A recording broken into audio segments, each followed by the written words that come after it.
So we're it's just getting started, man. This is gonna be a Dude, great season. We're only 3 weeks in. Cowboys suck already. Great. Love that. Patriots are good, even though we got the same record. Love that. Love that. Steelers and Steelers are really good, apparently. So good. So so good. Even though they scored less points than both of our teams this week, they came out with the dub.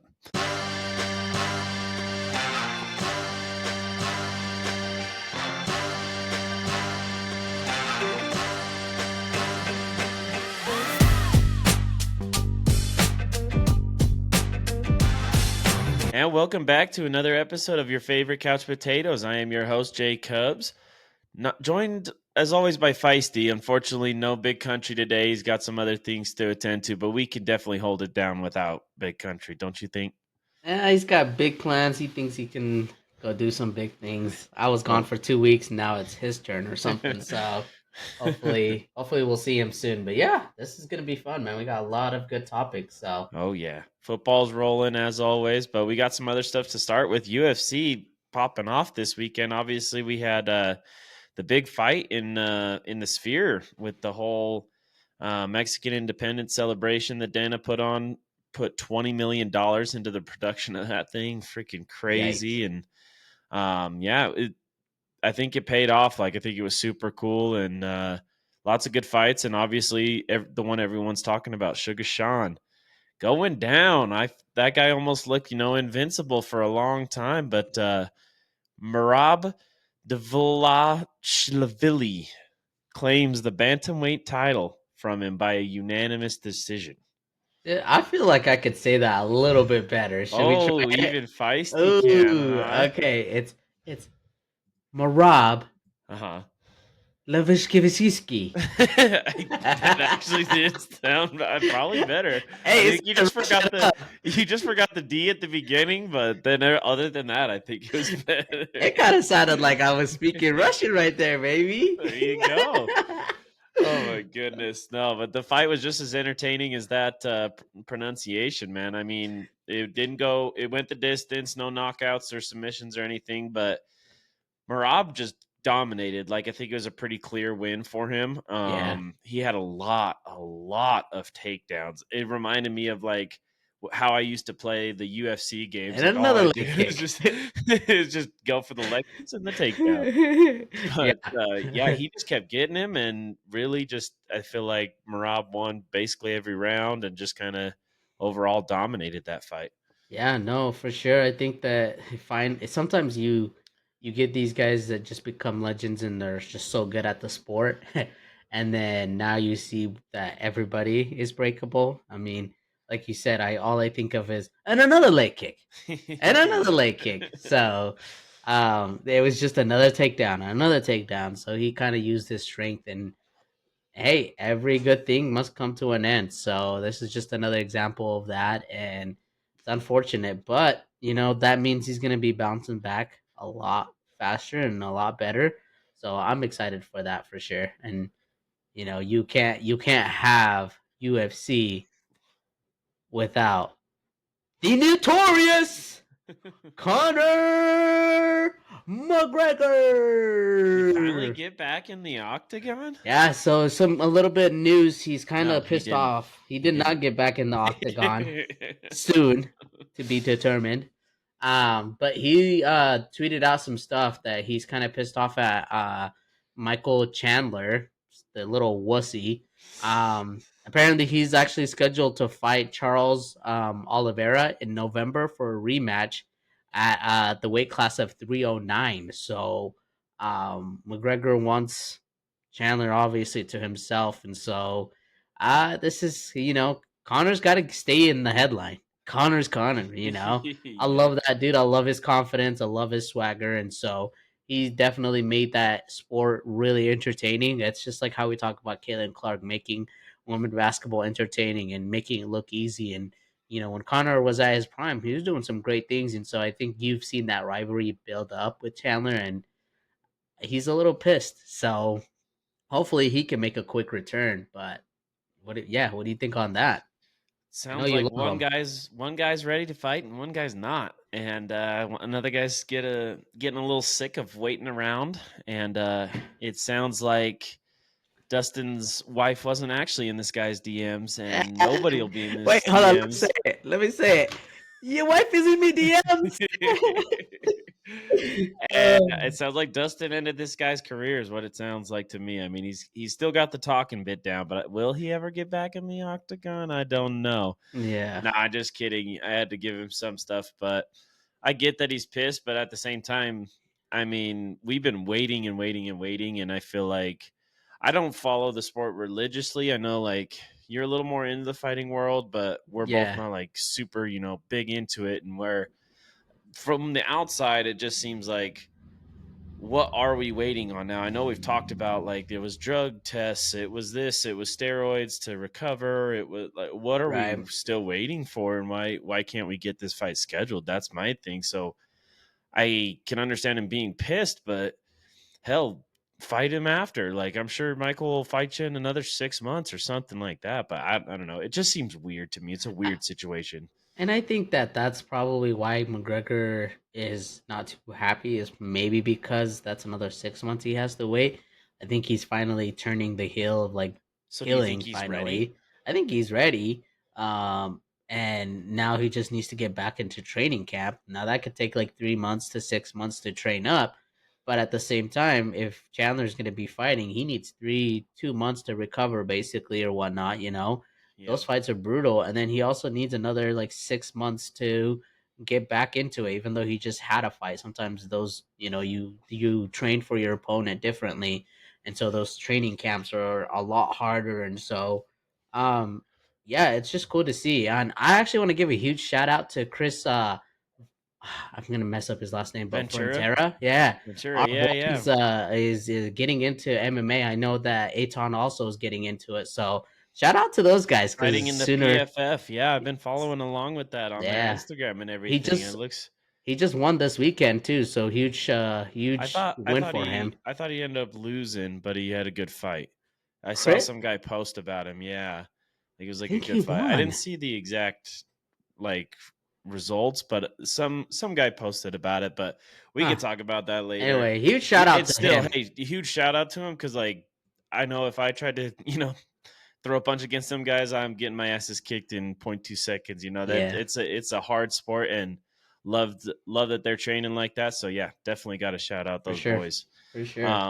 I think one more thought on it, I would just say, is that Charles Oliveira, he's a fighter. He's the Yeah, guy that beat Dustin Poirier for the title. Because I'm pretty sure that was, I think that was Dustin's fight after Connor. Um, when they last faced off, was against Charles for the title, and Dustin lost that fight.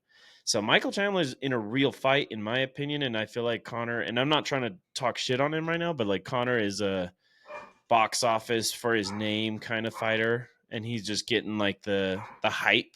Whereas, like, hey, if Michael Chandler can get a legit fight and he still has a legit career, then go for it. So I don't blame Michael.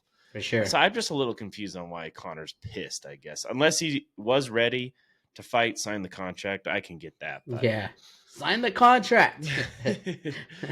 before we get to football, though, we have to talk about one more thing. I finally get to say, there is a championship coming home to Utah. Ooh, hold on, hold on. The Utah Archers win the Professional Lacrosse League Championship, baby. Let's go. Let's No, go. I don't follow lacrosse at all. That's another badass sport, though. Like, it's rough and tough, and got to be a real athlete to play that. But I just saw that the other day, so I was like, hey, we got to talk about it. It's Utah. Hey, another championship to Utah in a sport we don't even but we'll take it, baby. That's just hey, Utah's a team sports are well known for not winning a whole lot. So when you get a championship, we'll take it, baby. Is that why So you're a fan of, like, all the other teams? You don't just stay in Utah or anything? exactly. I don't hate Utah. I Right, right. just, support other teams. You just So wanted to go let's for it. Yeah. anyway, let's transition to some real good news. I don't know if you heard this, but the Pac-12 is making a comeback, baby. The announcement came out in a couple of weeks ago, or like just this week, actually. Sorry, last week. That the Pac-12 is going to be trying to reorganize, and they're adding Boise State, Fresno State, San Diego State, and Colorado as their new members. Colorado State. That's what Colorado State. Sorry, did I say Colorado? You just said Colorado, yeah. Oh, They're in my the bad. Big 12. They're in the Big I just Dion's coming back. I just kidding. 12. But I'm excited for this. I think that any of those teams are really good, solid teams to replace that Pac-12 team. Especially Boise State. They just kept up with the my good boys, and Fresno State, San Diego State. They're really good teams. So I love this. I know that the new members won't start in the Pac-12 until 2026. So Mhm. we're still about a couple years away. But this is just exciting to see because they should have done this from the start. I hate that Pac-12 commissioner. I think he's a Yeah. terrible commissioner. But good for them to put something together to bring that Pac-12 back together because I don't think it's ever going to be the same again. It's not. Yeah, and I always, I'm going to have big love for the Pac-12. Just the teams, like you said, not the commissioner, not really the organization itself, but Yeah. just the teams, cuz that's the football I really grew up on. I mean, I was a little kid when we were in the Mountain West, and when we joined the Pac-12, I feel like that's when Utah became like a real national, at least recognized program, and For they're sure. just so fun. I mean, the rivalries in there, USC, Oregon, of course, were just so much fun. Pac-12 after dark is just a different kind of football. Yep. And that's what I grew up on. That's what I got introduced to really when I started getting into football. So always been a big fan. I think that's why I don't know if I mentioned it on here, but on college football, I reorganized the Pac-12 when I could customize my Oh yeah, season. I do remember that. Yeah, I do so remember that. You brought back everybody just so you brought could have it brought in back there. everybody. Yep, and added BYU so we could have that That's rivalry. But dedication. but yeah, that's awesome for them. Back to like just this announcement. I think that's good. I think those are all.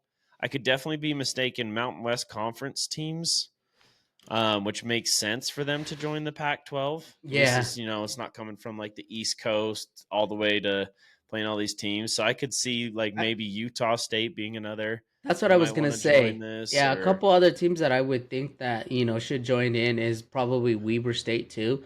Weber State has a good, solid football program. but they're They're not Division One, right? they are. They're just a lower Division One. So I think they're about the same as because I think they play in the Sun something, and they've Sun won Belt. like I don't remember which conference, but they're.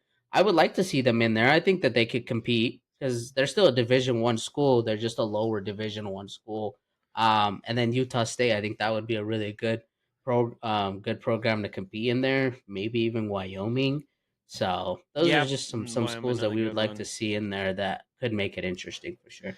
Yep. It won't be the same Pac-12, but hey, they got to try something, do something. So I wonder if the Mountain West ends up getting kind of crumbled, just being a little bit smaller of a division there. For But sure.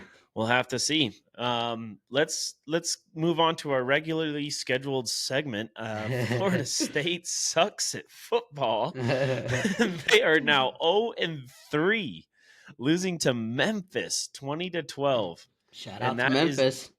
that is the first top 10 ranked team to start the season to start 0-3 since 2020.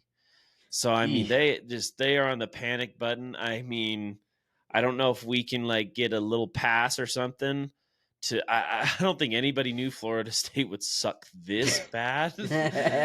But boy, we'll catch you next week when whoever they play and they go down to 0-4. This is Imagine, crazy, man. This is crazy. imagine if they go 0-4, dude, that head coach is getting sacked.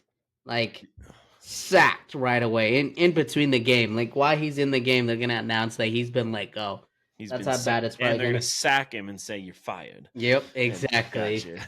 So DJ Ongule is gonna be working at Raising Canes with Bryce Young, but we'll get into that later. Yeah, he's like he was supposed to revive that program. I feel like, but yeah, boy, that is just tough. That is tough for Florida State.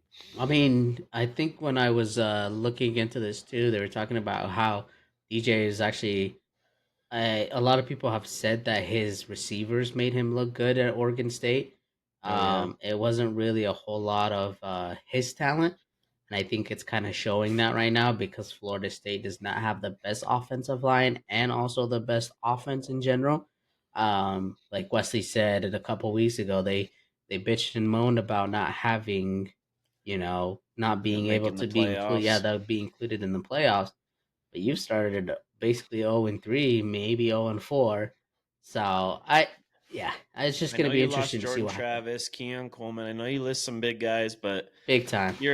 everybody does. Alabama loses guys every single year. Georgia, you name it. Ohio State. They all get top ranked guys, and they still Right. figure it out. And the thing I saw about DJ was this is the biggest fall off since Clemson went from Trevor Lawrence to DJ Ungluele at Clemson, from Jordan Travis to DJ Ungluele.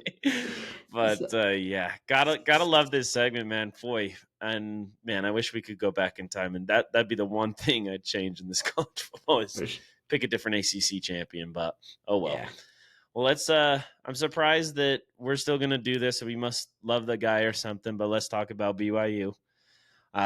Winning yet another game and probably their most impressive game Yeah. overall. I know SMU probably maybe a better opponent. I know Wyoming started 0-3 now after losing to BYU 34-14. But what Wesley's been talking about is that their identity is running the ball, playing on their defense, using that offensive line, right?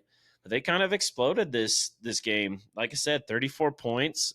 Jake Redslaff went 22 for 36 for 291 yards and 3 Oh, touchdowns, and was also their leading rusher, 6 yards for 62 yards. So they weren't really running the ball much, because yeah, six rushes for 62. You're thinking scramblings, maybe some QB designs, but yeah, it was kind of an air raid offense. And then another guy to shout out, Chase Roberts. He had a big day, 6 receptions for 129 yards. So good for BYU. They did exactly what we talked about. Got to win these 3 games for sure because, like we talked about, they're getting into the meat of the schedule.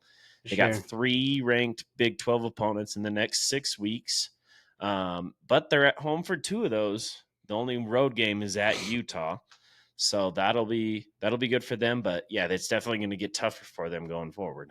No, I couldn't agree with you more. I think that BY we kind of predicted this, right? Like at the beginning, we said that they're gonna probably go like 3-0 to start Yep. out with, and then after that, it's the long stretch, like you just said. It's gonna be tough for them to pull some of those out, especially where the teams that they're playing are 10 times better than what they've played so far. Um, so I'm just kind of curious to see how they end up doing this next 6 games or next 6 weeks, because it's not looking good. I'm looking forward to that Utah game.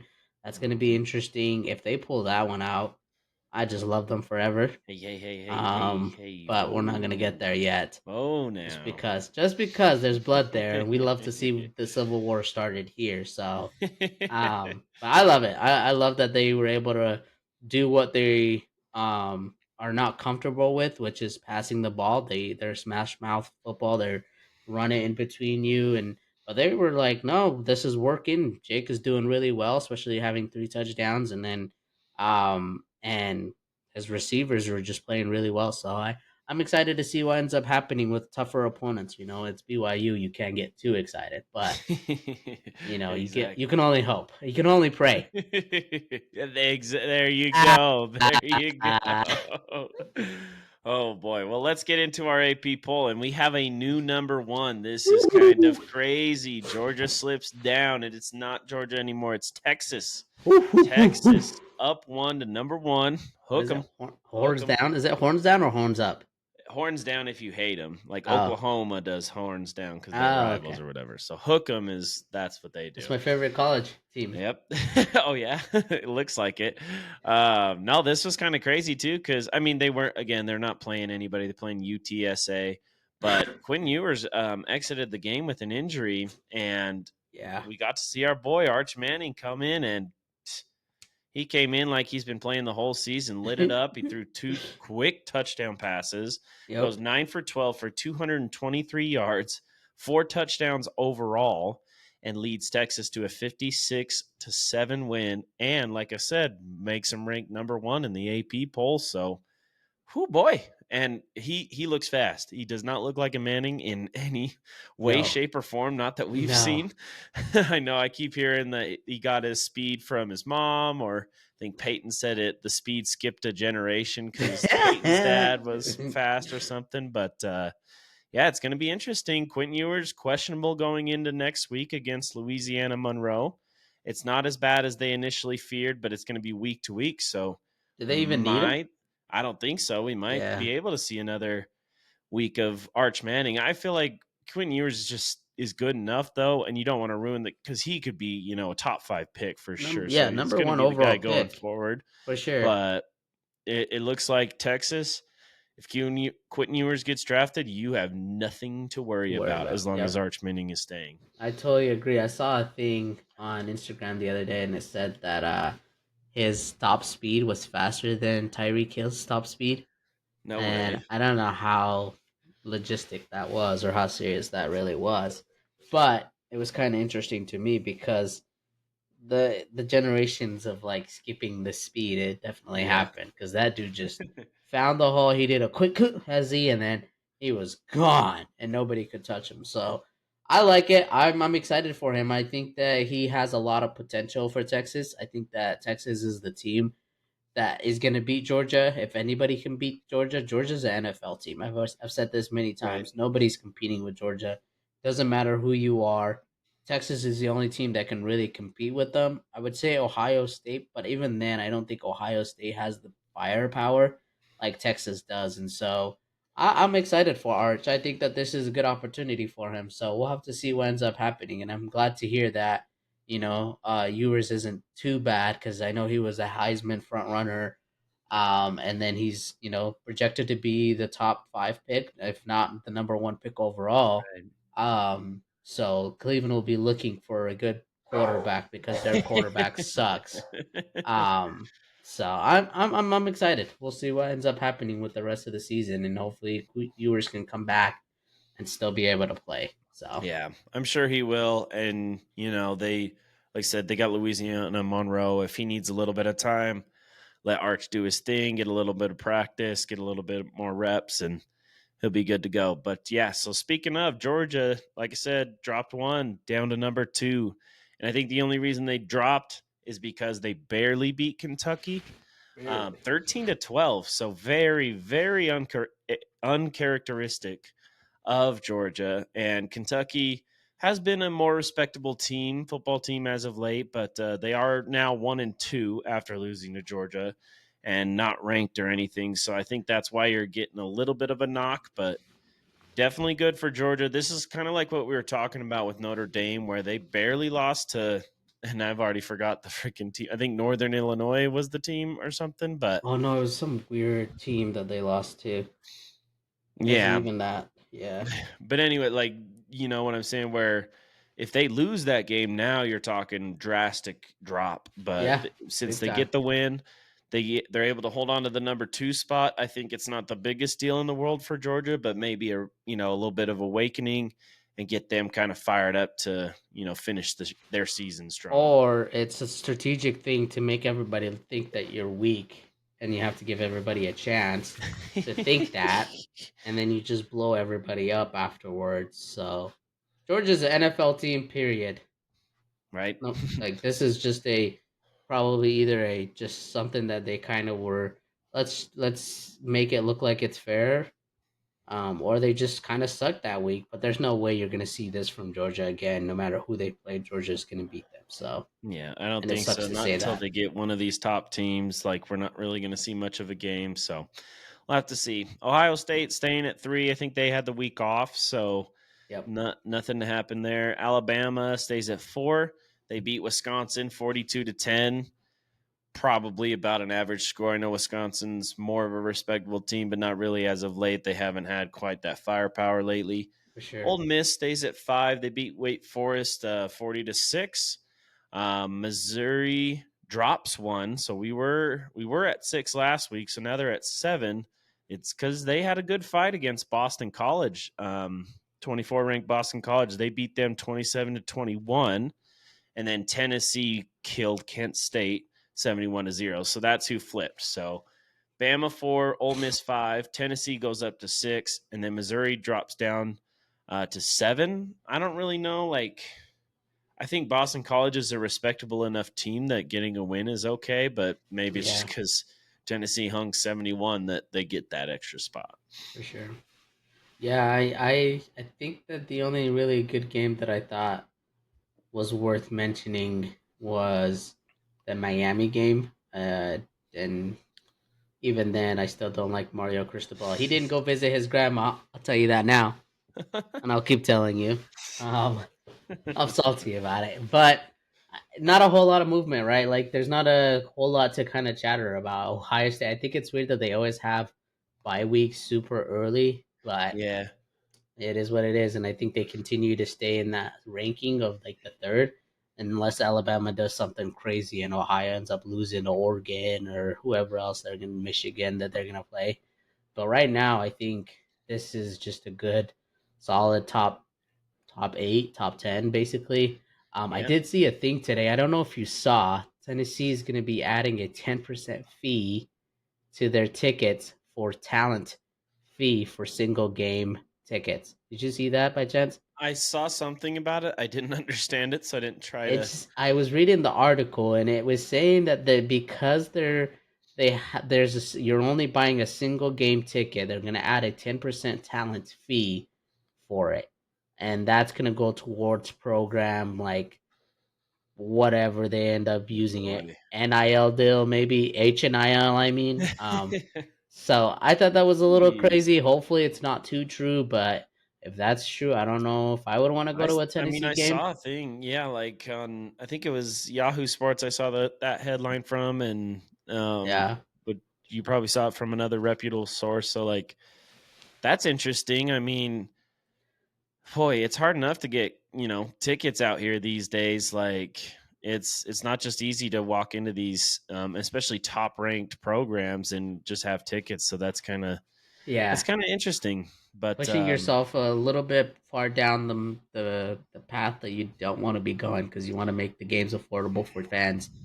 That's what yeah, keeps you in business, so don't forget that. So, there you yeah. go. You heard it from the businessman himself. So. You'll have to see. We'll see how it goes, but let's move on. Did you mention? I think you mentioned Miami. Nobody cares You about them. talked about you talked about Miami, but I will mention they are up to 8. They jumped up 2 spots, and yeah, Mario Cristobal ahead of ninth ranked Oregon, who stays put in this week's AP poll. I'll let you take it from there. I wish we would play them, to be honest, dude. Oh my That gosh. would be a good game. That Oh would be. my gosh. Hey, I'd college shake the. football playoffs. If you guys could, ACC champion, Big Ten champion, maybe. Could make it work. I'll make Ooh, a that few matchup calls. in the playoffs. There you go. I'll make a few calls to make it happen. But let's talk about the team that's in ninth, right? Oregon. Holy crap! So they played against Oregon State, keeping the rivalry going. I love that they're still gonna keep doing that, and so it was a great game for overall. Finally, the game ended with score of 49-14. It was a complete shutout in the second half for Oregon. I love that. It was finally like time that everything finally started clicking. The O You line make was a moving statement. people. Yeah, big time. Like O line was moving people, bodies. Jordan James was able to do whatever he wanted with the ball. Tez Johnson was playing really well, and they don't. Now that we've had this momentum going, it's kind of sad because they don't play again until 2 weeks from now, September 28th. So Oh, next week is our bye week, and so it's kind of a little shaky. I think it's kind of weird that they, like I said once again, that they take their bye week so early in the season. We do come back playing LSU that next LSU? week. Yeah, so it's gonna be interesting, Oh, and I believe it's at LSU, so it's gonna be a tough road game. And we're gonna need our guys to step up. Like I said, just Tez Johnson had a great game, But then Evan Stewart struggles again. It's almost like they have to have this Oh, like, you're in UCLA, not LSU. oh, UCLA. UCLA. Sorry, my bad. That's what I meant. UCLA, not Big LSU. difference for sure, for sure. But Still in still, on the road, yeah, yeah, yeah. still on the road. That's a tough crowd to play in. And like I was saying, Stewart struggled again. It's almost like whenever Tez Johnson goes off, he doesn't do anything, and Can't vice share the versa. wealth quite well enough. Yeah, I mean, I don't know what's going on over there as far as the receiver core, but this is a good, like you said, statement game for Yeah. them. That's awesome, man. And yeah, and like we said, we view them as their toughest opponent. Now, maybe Boise State is a little bit better. We'll have to see. Yeah. But we always know that on the road, that Oregon rivalry is Oregon State is crazy. So Yep. I know you weren't like, it's not like you weren't confident, but you were more worried than you may have been, and it's good for you guys to make a statement like that. So No, for that sure. that is For sure. awesome. And I think that like it wasn't necessarily I was worried. I think it was more of like this is going to be our first real test. Hmm. And then finally when it ended up happening and we end up blowing them out when we should have blown the other two teams out like that before. It was just good, all well-rounded team. I think if we can get Tez Johnson going and Yvonne Stewart going, James Jordan doing his thing, the online protecting game, Dylan Gabriel. I don't know if you saw that last game against Boise, they were having their way. He was getting pounded. Um, Pause. Anyways, he was getting like literally every other. He was just hurting. So I'm glad that they finally stepped up, and it's a good statement. Let's move on. Take a short break, and hopefully they end up coming back with more firepower. Yeah, and get those next two games because I think you got like UCLA and then Michigan State. Yep. Then you got the big one, Ohio Yep. State, coming up in just a few weeks. So that's what you got to get ready Is it for, like right? So, October 12th, right, or somewhere in yep. that? Yeah. We're Yeah. getting close. We're getting close. So excited to see that, and definitely looking forward to that game. For sure. Let's move along. Penn State drops 2. They were stagnant this week as well. USC stays at 11, and then we'll go on to the other team in our podcast, Utah. So we stay at 12. We ended up beating Utah State in the Battle of the Brothers up there in Utah State, 38-21. I was able to go to this game. Super fun experience. Got to go with my fiance. Spent the weekend up there, and they got a beautiful stadium. It's smaller. It's 24,000 people, but it was cool to be on the road, be the road fan. I know we did go to the Rose Bowl, but it's mostly a Utah crowd there, so it was pretty cool. It was pretty fun, but then it wasn't really fun in the first quarter. Boy, we went down 14-3. Yeah, I did say that. And I'm like, what the are we doing? I did say, so the big news I should talk about is Cam Rising was out for this game. I think no real surprise there. Especially when you're playing someone like Utah State. Now, if we were playing like we have Oklahoma State this week, I'm sure Cam would have played. He Yeah. did dress for the game, but we let Isaac Wilson get in there, and he didn't play all that bad. We ended up getting the lead somehow. It didn't feel like we had the lead, but we got it 17-14 at the end of half. It really didn't, but then we ended up having a much better second half. Like I said, Isaac Wilson played pretty well. He had 248 yards, 3 touchdowns, was making really good decisions. He wasn't keyed in on his first read. He had more time. He looked a lot more calm back there. And then we used the running game to our full advantage as well. Mekhi Bernard had an awesome game, 17 carries, 123 yards, and a touchdown.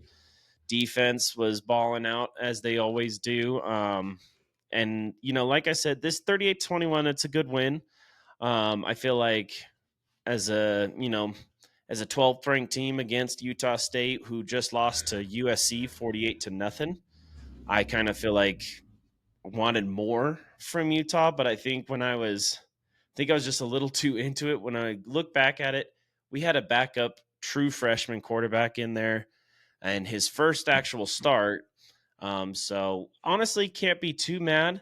Hopefully we can use this momentum, and because like I said, we got I think our biggest test when we did our predictions earlier this This is season. it. This was the loss that I Yep. gave, right? So Oklahoma State is going to be tough. It sounds like Cam should be back for that game, so that's great news. But yeah, we are 3-0.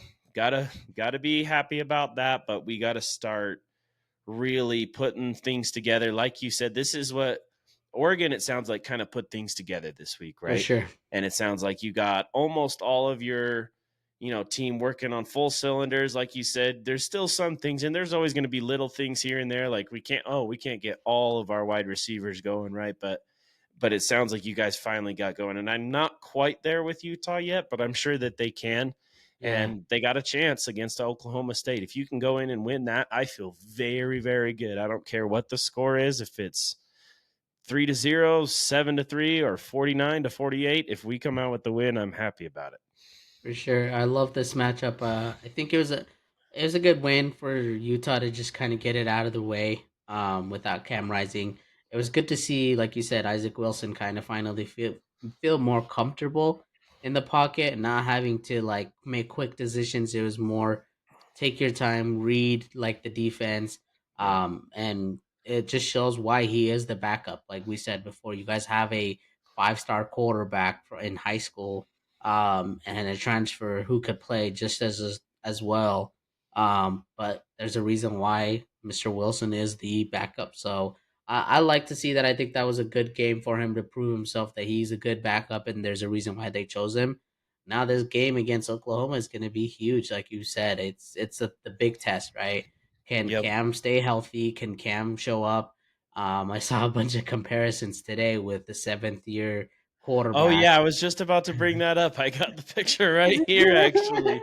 Yeah, I, let me because I got the stats right here. So we got the combined age of the starting quarterbacks in this game with Cam Rising, and then I don't know the Oklahoma States. I thought they might have his name on there, but they don't.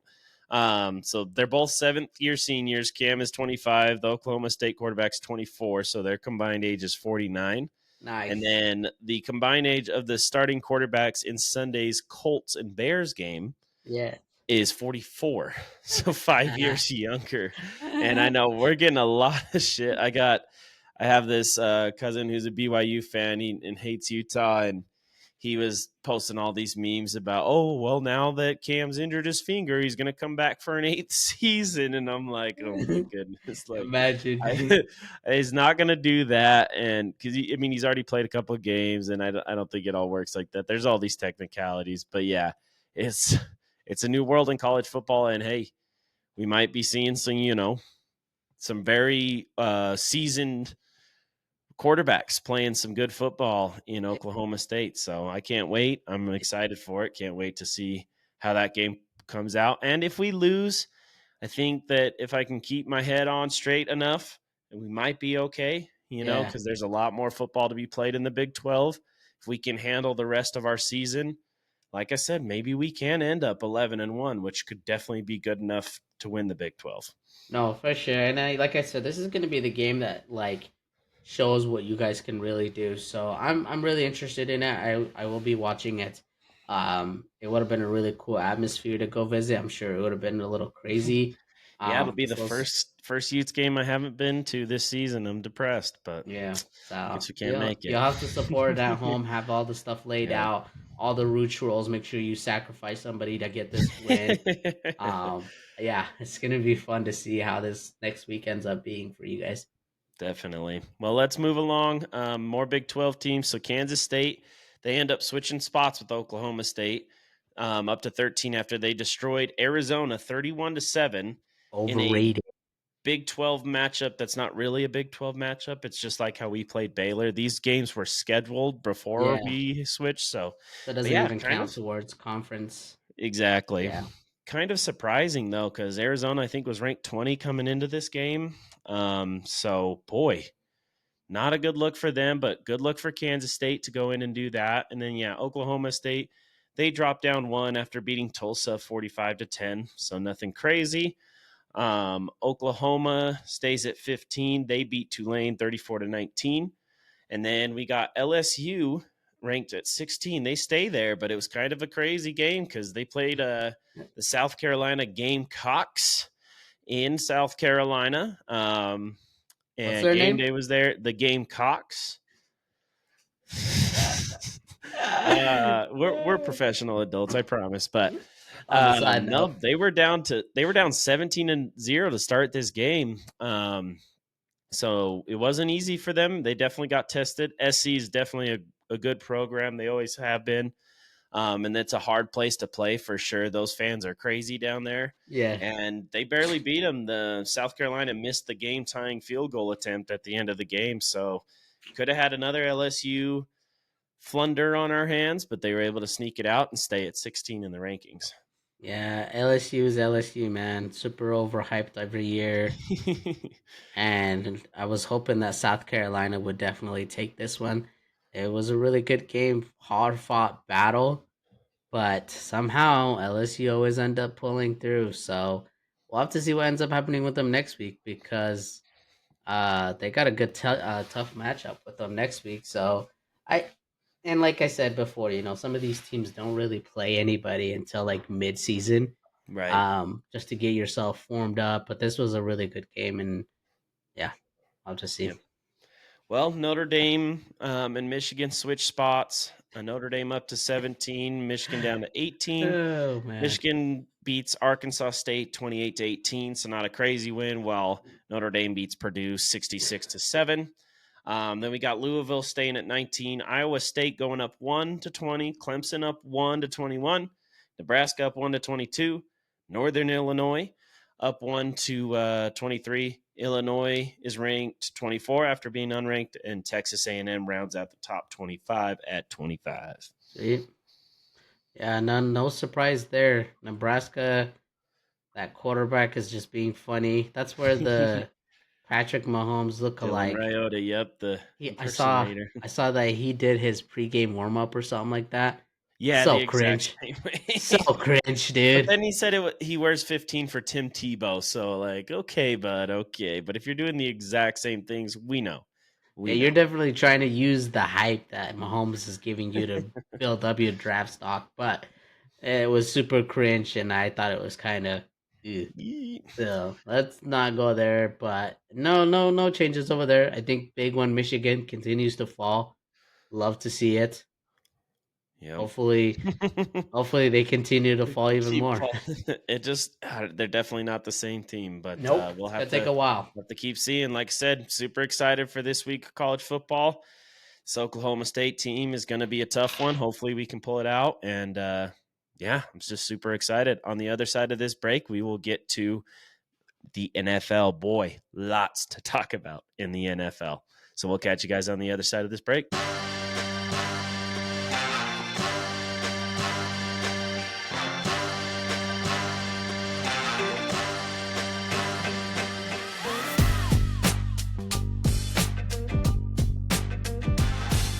And welcome back. So let's get into some NFL right away. Let's start with Thursday Night Football.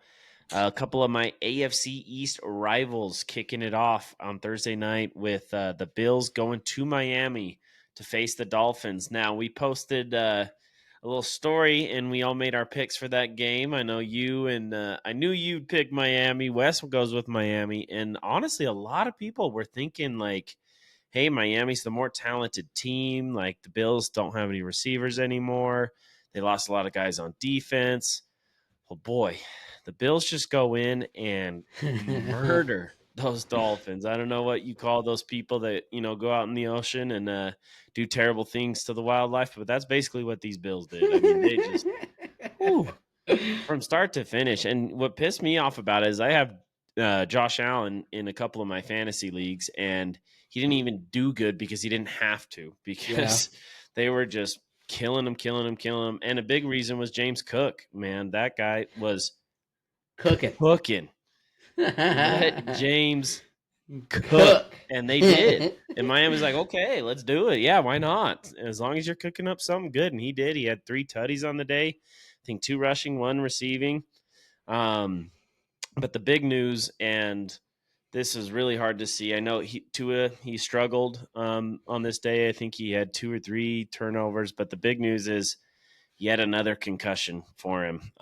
He laid it all out on the line. It was 4th down. He rushed for the first down and actually hit Damar Hamlin in the chest. and I don't know why. It reminds me of when I broke my collarbone, to be honest, when I dove stupidly because I didn't know how to dive because I don't play like I never played like any sort of like organized football. And Tua just, I mean, he just straight dove his head right into him and came down and did his thing. Just like it was so scary, man. It really was. All jokes aside, like it's the thing he does with his hands where it kind of like cringe up and the fifth, I think it's like his fifth concussion Yeah. in his football career. And yeah, he's already headed to IR, which I think is a great decision. I mean, a lot of times these concussions they take 1 to 2 weeks, but just put him on IR, I think is a good thing. Give them plenty of time. Give him plenty of time. Because a lot of the big decision, I'll let you kind of kick it off, is should this guy retire? Should he keep playing football? Because this Right. is definitely scary. But is it our decision to make? Should it be his decision to make? Like, what should happen with Tua? What are your thoughts on that whole situation? You know, I feel for him because you know how big of a fan I am of Tua. I remember when he first got his contract, we talked about this, right? I don't know if you remember me mentioning it. I was like, what happens if he gets another concussion? What happens? You know, he was playing scared, like all the stuff that was happening, and then this happens. And you know what? I really want to give a huge shout out to Mike McDaniels. Make There sure I you don't go. forget that. But I want to McDaniel, no S, but you were okay. good, close enough, close enough. McDaniel There McDaddy you go. There you curly go. hair man. He's a great coach, dude. I really like the way he just was like just comforting him. He knew this was a hard situation for him, and the comments he made afterwards, where he's like, "You know what? It's not even fair for me." Like, I don't even remember exactly word for word what he said, but he's like, "It's not even fair for me to even start talking about that." Like, he's just a great coach, and he's what Tua needs.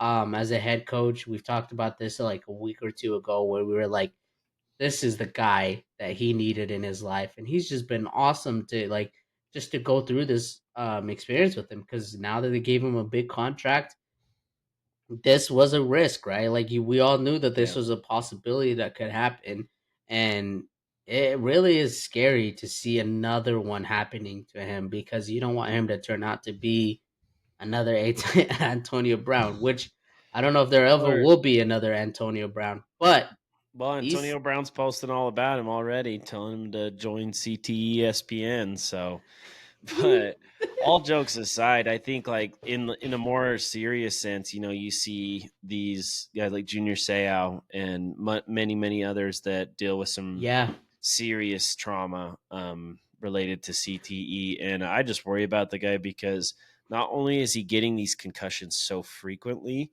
yeah. he has very visible and very negative reactions to them. You know, there was the one in, I think, I don't think it was Buffalo. Now, maybe it was like against Buffalo a couple years ago, but The one in where the playoffs it or was to when he, week? and I think it was like week two when he got up and then he like staggered and then he fell down and Yes. Yeah. yeah, and they said it was a back injury, and I think he played like the next week or something, and that's when he had the really bad one. And then I think ended his season that year, and just like you know, it just scares me because he has the like reaction, the visible reaction where his hands kind of lock up and everything, and I think I'm just really scared now. I've heard a lot of different things, like you know, like we talk about me and Wes. We listen to the Pat McAfee show a lot, and they were all like you know, this is Tua's thing. You can't take, you know, football away from Tua if he doesn't want to. If he wants to play, he's going to play. And I feel like they kind of almost thought that Nick Saban would agree with them because they have Nick Saban on usually every week. Yeah. And Nick Saban even said this should be a medical decision made by Yep. medical professionals. Yep. And, you know, if Tua wants to play, like that's great. But if the doctors and the professionals say no, then Yeah. no. Like if it's Well, not really good for you. yeah, and he's supposed to meet with a neurologist, I think this week or next week. So I think that will kind of help him give him a better idea of what his head's looking like. Once he gets that CT scan and all this stuff. Once he actually sees what's going on and he hears the experts, I think that's gonna help make the decision. Now it's projected that he's not gonna come back until week 8. with him going into the IR list. Unfortunately, like I said, I love the guy. He's my fantasy quarterback, but you know what?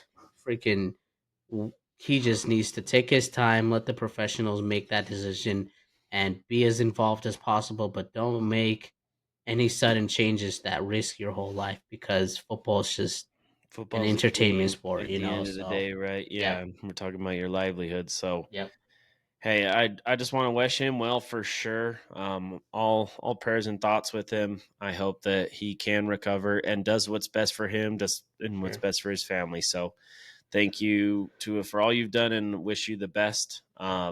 So we'll just end that on that note. Don't want to be any like disrespectful because it's super. We're all love and thoughts and prayers are with him. for sure. So on that note, how about them Cowboys, baby?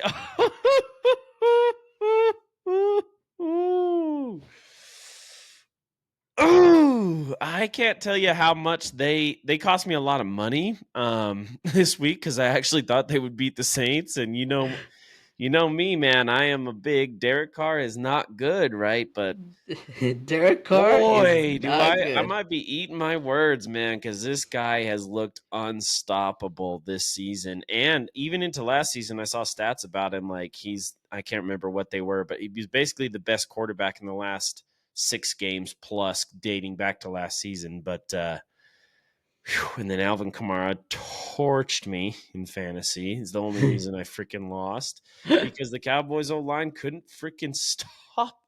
Sorry, the Cowboys D line defense couldn't stop him. I mean, that guy was just on his own island. It felt like just sitting around, like, oh wow, there's all this space. What am I supposed to do with it? And just torched him. 4 touchdowns. I mean, come on. Defense killed him. Just overall. So boy, Saints are 2-0, by the way. Got to give some love to the Saints. I think that man, I'm so glad we talked about it on this podcast. The $100 bet that I would make that the Falcons would win the division. Well, thank God I didn't make it.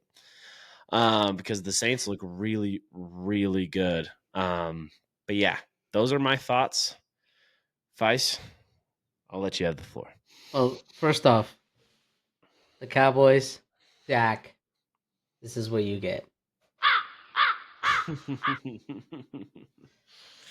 What a disappointing game. I don't even know where to start, man.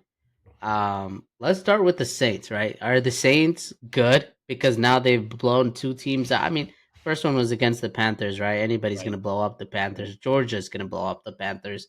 Um, but are the Saints good? Did they finally figure it out with Alvin Kamara and Derek Carr and the defense finally clicking?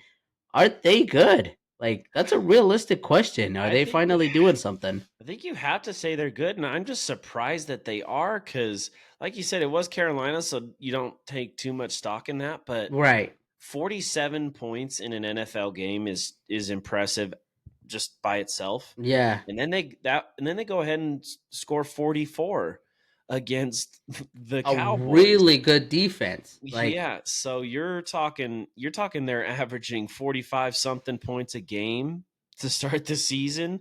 And I don't know who they added. That was my thing is like it's like the same team that they had last year. I mean, I don't know them well enough to if they got these guys, but it seems like they're just clicking right now. And yeah, I yeah. I we'll have to see. I'll Yeah. switch up as soon as Derek Carr. If Derek Carr starts sucking again in the Saints, I'll be on my bullshit again. But I think for now, I have to eat my words, put my foot in my mouth, whatever you want to say. They look good. Derek Carr looks good. I think he hit that little Michael Jackson celebration right to me. I felt that. Like, Yeah, I mean, he looks good. Alvin Kamara, we all knew Alvin Kamara. I hate that Hunter ended up picking him right before me. I really wanted him. Because Alvin Kamara is Alvin Kamara. He just always ends up getting touchdowns, whether it's rushing, whether it's receiving. Like, the guy is just a dog, and he'll oh keep yeah. fighting for anybody and any team. And so, that, you know what, good for the Saints. Now, let's talk about the trash team, the overhyped team, the guy who just got paid the highest paid quarterback. Or actually, wait. the highest paid NFL player. Of all Oh my time. gosh, the highest paid NFL player. It just does not make sense, dude. I do not buy into the hype. I've told you this many times, right? Until Dak wins me a Super Bowl, that's when I'll give him his roses. Yeah. It just last week everybody is like, the Cowboys are clicking at all cylinders. The Cowboys defense looks really good. Their offense looks really good. Dak didn't even have to do anything. He looked good. BS, dude. Like, how do you go into a game like this at home, your home opener?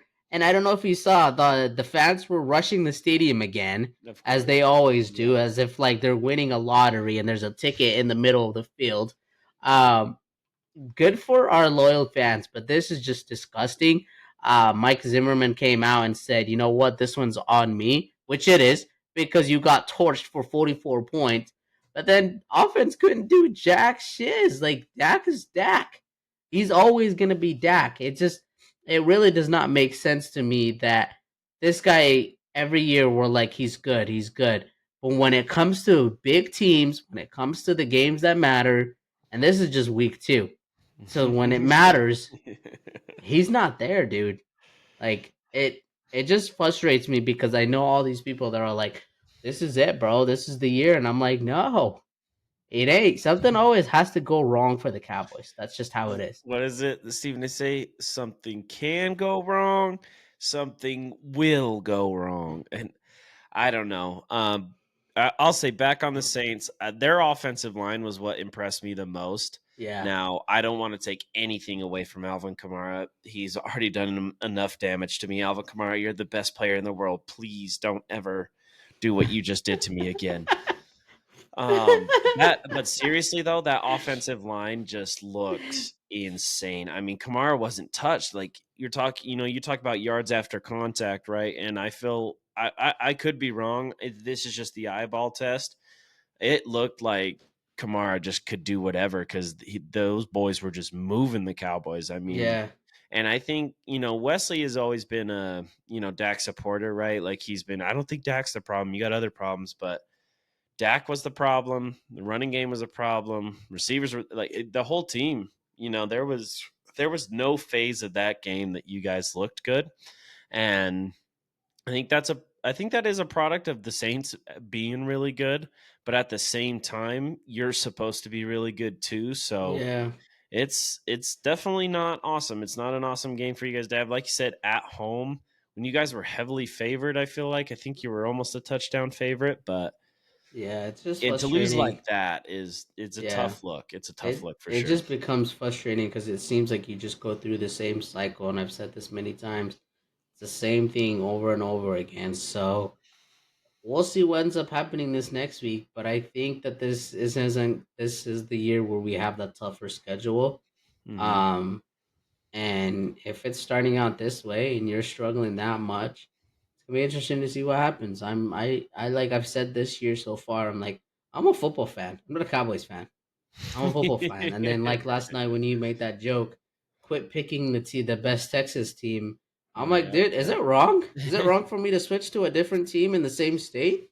I don't know I've always because been a CJ Stroud we'll fan. we'll have to get into those boys a little bit later because So oh man. But yeah, hopefully, well, not for me because I do love. It's kind of it's really bad when I'm not like making a lot of fun of you and just like absolutely blowing you up for the Cowboys losing, but yeah, I have a little bit of sympathy for them, so I don't know if that makes you feel even worse. I bet you would actually like it, but we'll have to see, man. I'm sure it's week 2. A lot of these times we're so enveloped in our teams that you think that this is the end of the world, but it's something to worry about. I think because you got exposed in a lot of areas, and that's going to be yeah, on tape. And I'm not just saying like if the Saints can do it, then a lot of teams. But if, like you said, you had a tough schedule. If the Saints figured out how to do certain things, the Eagles, the whoever's that you got tough on your schedule coming up might be able to figure something else out too. So we'll have to see, man. We'll have to for see. sure. Well, let's get into another team that lost.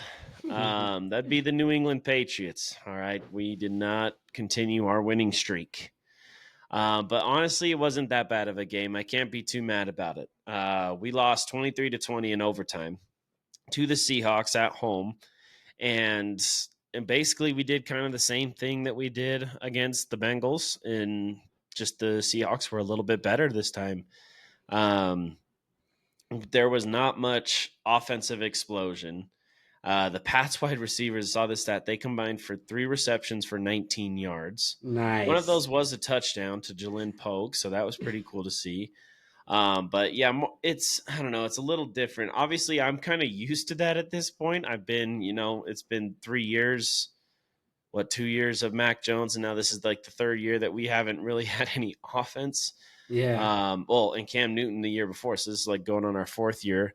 But I'm getting kind of used to that, and I saw this. It was on the Pardon My Take show, and they're talking about it, and I was like, this is exactly how I feel. I haven't been able to talk about this, but when your quarterback drops back in a perfect 5-step drop, clean pocket, and throws the ball 30 yards, I used to get excited when that happened. I did. And that's what they're like. Now I have like a heart attack and I know something bad's going to happen. But the thing about this year is that's not happening. We're not throwing the ball downfield. We're using the running game, we're using the defense, and we're really, really, really hyping on do not turn the ball over. So we did that, and we honestly were leading a lot of this game. We had chances. We had chances at the end of the fourth quarter. We had chances in overtime. We got the ball first, but the problem was our offense just got stagnant and Yeah. wasn't able to make any explosive plays. And we ended up losing. I know the Seattle. It's funny because Seattle popped off. I can't remember. Jacoby Brissett probably threw for 120, 140 yards, but I think Geno threw for about 300. DK Metcalf had a huge day, but we only lost to them by 3. And it makes me feel good because like we're playing good sound football. Our defense is there, running game's there. And I think, a thing that could help with that is the explosiveness that you could get from Drake May. Right. Now, obviously, we don't want him yet, and we'll talk about this later because you see some quarterbacks that get in there too early, and it doesn't work out for them. Yep. So, one thing to note about Drake May, though, they're doing a little bit interesting of a tactic with him. Apparently, he's getting 30% of the first team reps in practice, and that's like way unheard of. So most backups get 5 to 10%, according to Evan Washburn. So yeah, those are kind of just some early thoughts on that game. What are your kind of thoughts about the Patriots Yeah. end up I mean, I losing think I week picked 2? this my underdog to win. I think it was. I don't remember who I picked, but or who I thought about picking. I I don't think like you the picked this Patriots. game. I think it was this game. I like the Patriots. I thought they had a good chance. I didn't watch the whole lot of the game. I was traveling, but I went and stopped at um and when I stopped, I saw the score was 2020 at overtime, and I was like, "Oh wow, they're Yeah, actually keeping up with them." So, like you said, I think it's not there's not a whole lot to celebrate, but at the same time, a lot to celebrate, right? You held a high power offense to just 23 points and losing by just 3 points. So there's that to celebrate. And I think that there's still a lot of like chemistry issues that might be connecting with the quarterback and receivers only yeah. combining for 3 receptions for 19 yards. Maybe that's probably why they are so heavily on the run. Is they just don't trust the quarterback to make that play, right? So I think that the season is still, it's only week 2. I'd love to see Jacoby Brissett keep doing his thing. And then hopefully like week even 8, 10. I don't know, later in the season, I'd like to see Drake May come in, but I don't want him to go in yet. I think that he still has time to develop, still time to learn. There's nothing wrong with watching from the sideline, seeing how the defense react. We're big fans of quarterbacks developing unless they're that top talent quarterback and the franchise wants them to start, then that's different. But right here, Those scenarios, they're few and far between, right? yep. Like, and I think we know that Drake May is a raw prospect, and we've talked about that, and I've talked about, at the end of the day, this season may not matter where, if we make the playoffs, if we don't. Right. Now, I do want to see us go out and compete, And that's what made week 1 so fun. And even week 2, like the thing is, we competed. We beat, the Bengals by 6, I think, and we lost to the Seahawks by 3. Like, we're in games. And a lot of that, like I said, is something that we're gonna have to learn, and we're building a winning culture. Yeah. So I'm really excited to see that, and yeah, I think that Drake May could benefit even from sitting the whole year. I get your like week 8, week 10, week 12, maybe put him in for sure. Just give him some time. Just make sure you don't rush him. Don't mess Yep. him up. Like whatever he needs, let him have it. Yeah. One other or a couple other things I wanted to note about this game. Huge loss for us. Huge loss for the defense. Our captain, our leader of that defense, Jawan Bentley, unfortunately suffers a torn pec and will be out for the year. And that is huge for the defense. We've always had a really star linebacker. We've been very lucky. We've gone from Bruce Green to Mayo to Hightower, then to Bentley, and we've talked about it. Wesley's talked about how that linebacker is almost the quarterback of the defense. So losing him is going to be tough for that defense. It's going to get a lot harder for sure. But a positive side about that defense, our second year pass rusher, Keon White, dude, this guy is balling. And I don't know if there was some memes about him last year in the draft. He was so pissed because he dropped to the 3rd round. And honestly, and he's a scary looking dude. I'm glad that he's pissed and he dropped to us because man, he's looking awesome so far this year. He's already got 4 sacks, so 2 sacks in each game, tied for 2nd in the league so far.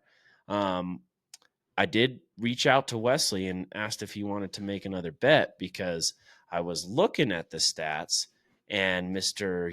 TJ Watt, who, defensive player of the year, this guy, I mean, Yeah. okay. Yeah. Well, 2 years ago. 2 years. So he only has 2 sacks.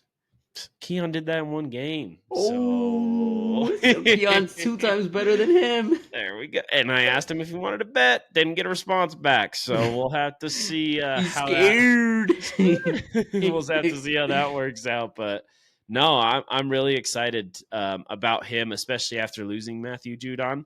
So it's been really good to see that. So that's kind of the thoughts about that game. We got a Thursday night matchup against the Jets. The Jets, come on, okay. So we'll have to see how that goes in the Meadowlands. So excited for that. But let's move on. Let's talk about Wesley's team again. But we have to talk about him. You know what? I almost kind of want to because it's interesting. Yeah. So they won. So they surprised won? Wesley decided to miss this week because his team's 2-0 and our teams are 1-1, bud. Yep. So he's got the bragging rights right now.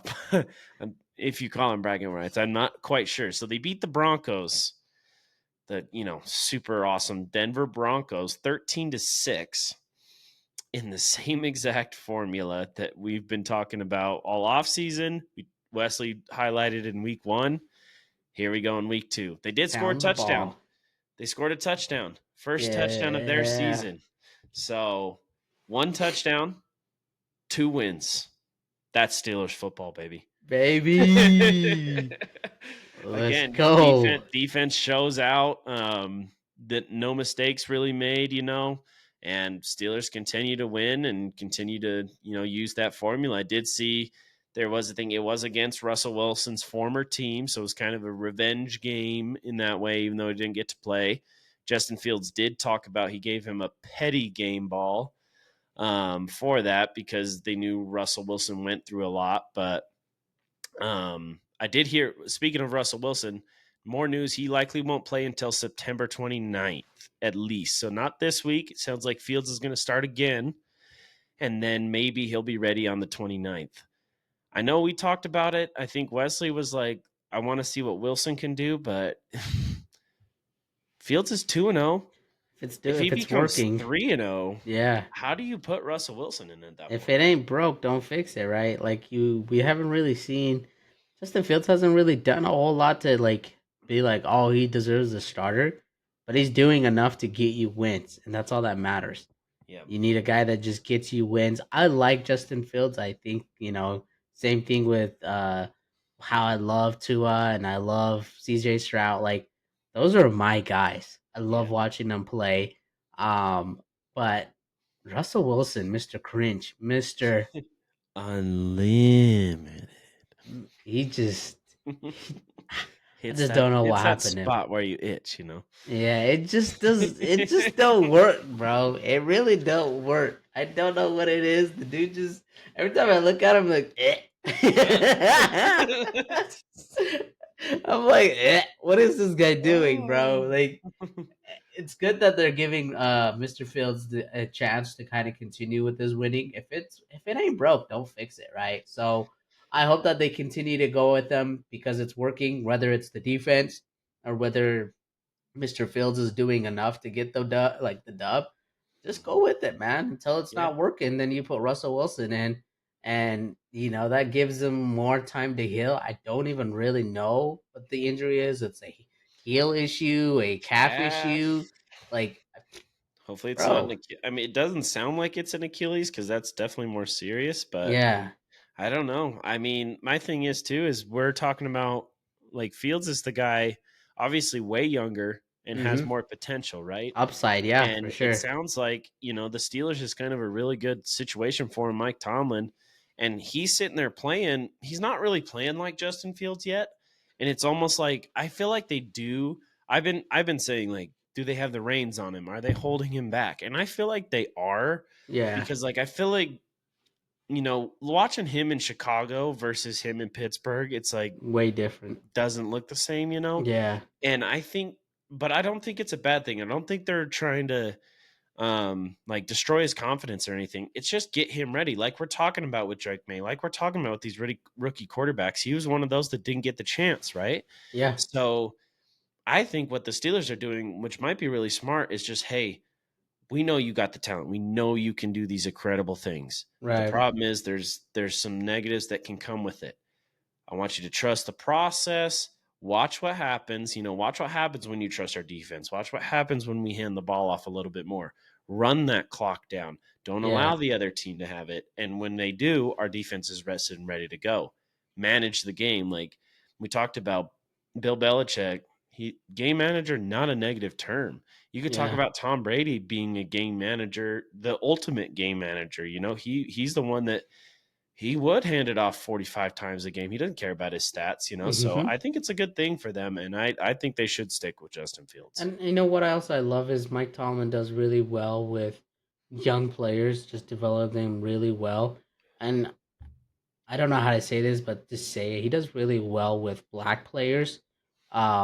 Just being a good mentor to them, understanding that like every situation is different. And I love that. And I gave him praise for every time he's taken a player and turned him into what their potential could have been. Um, and Justin Fields, like it's different because I said this last week. If you give him time in the pocket, which he didn't have in Chicago. Like we just noticed that too, and we've been noticing it.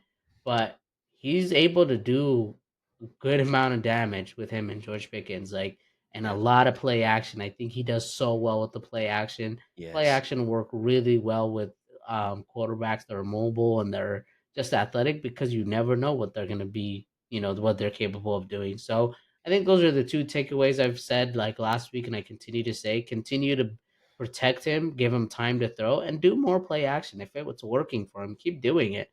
Teams are going to have to adjust and figure out what they're doing. And when they do adjust, you have two great backs to kind of continue to run that ball into team's mouth. So I'm excited to see what ends up happening over there. And, for Justin Fields to continue to develop and keep taking Russell Wilson's spot, obviously. There you go. Yeah. Couldn't have said it better myself. So Yeah. we'll have to see how they continue to go. Well, let's just jump right into another great game for the Cardinals, not for the Rams. So the Cardinals manhandled, crushed, blew out. I don't know how many other things I could say to the Rams. It was a score of 41-10. I don't know Yeah, who saw that one coming. the I don't think Rams are any of us falling apart. picked them in our picks, but I think I thought about it because I'm like, Rams better than the Cardinals, right? But I'm Yeah, glad I didn't. Well, Wow. it definitely helps when you don't have one of your top wide receivers. So we all kind of had an idea. Puka Nakua for some reason. I couldn't say that for a second. You just Puka had to draw Nakua. out my misery a little bit longer there. Man, he is heading out to.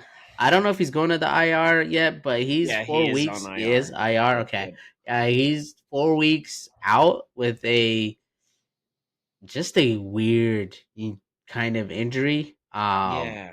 I He was don't dealing with his know. knee the whole preseason. I remember because I got all the updates about it. I have him in a couple of my fantasy leagues, and to me, it sounds like he wasn't quite ready week one, and I'm kind of like pissed that they didn't just leave him out.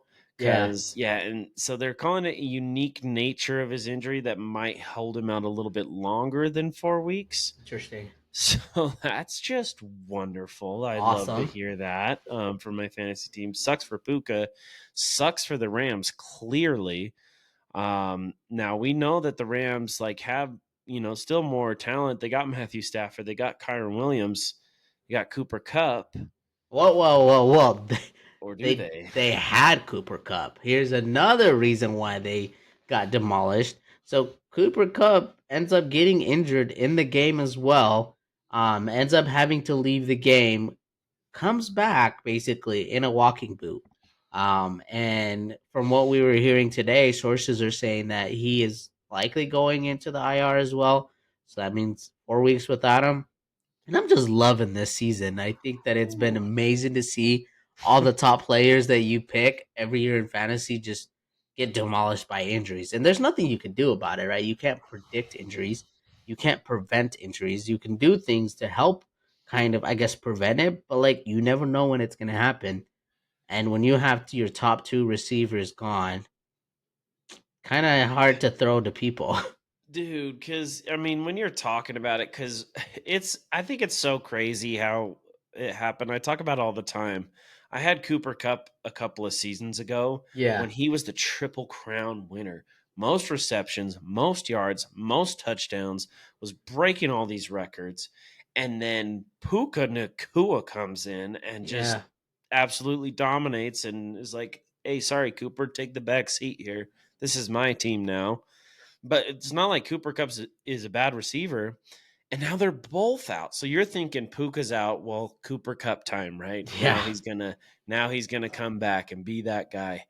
And now he's headed to IR, man. I feel like it happens every year. I'm trying to remember. I feel like every year we have wow, so many injuries this year. Week one, week two, so many injuries.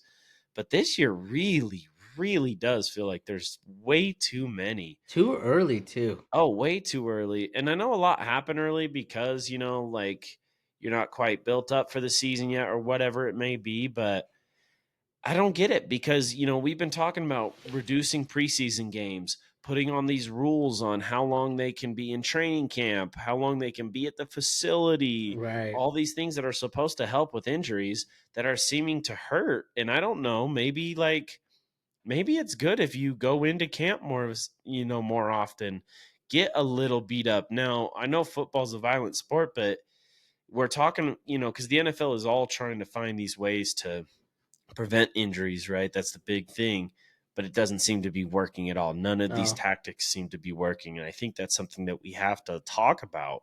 Is we can't just keep pretending that, oh yeah, less playing time or less preseason works. It's not seeming like it is. yeah. And they're not even talking about less games.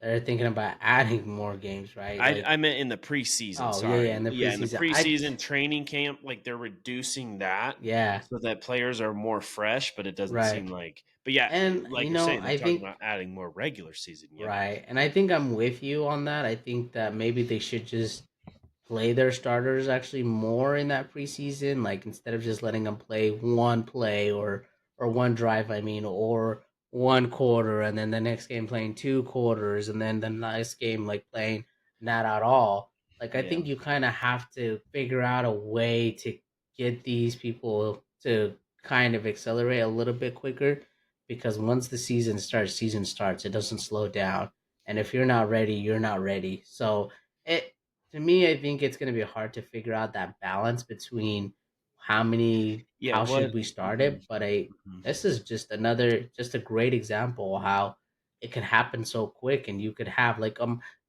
Cooper Cup had a great first game. I think he had like 4 receptions, 130 something yards or something like that, and a touchdown. And everybody was like, "Is he back? Is Here we this him?" go. Especially without Puka there, right? Like he's gonna be the guy. And Yeah. So man, unfortunate, and I think it's just going to continue on. So hopefully they heal up quick, and this next 4 to 6 weeks, however long they're gone for, our fantasy teams hey, can somehow figure it out. we're just getting our injuries out of the way, right? And what you gotta what happens in all of our leagues? The 7-7 guy wins the championship, Ends up right? winning the So championship. you don't need So to be 10-2. You just got to make the show. So now, being in an 0-2 hole doesn't help make the show, and I won't say who is in an 0-2 hole, but I am too, baby. So we're just we're getting coming back, started. We're baby. just getting started.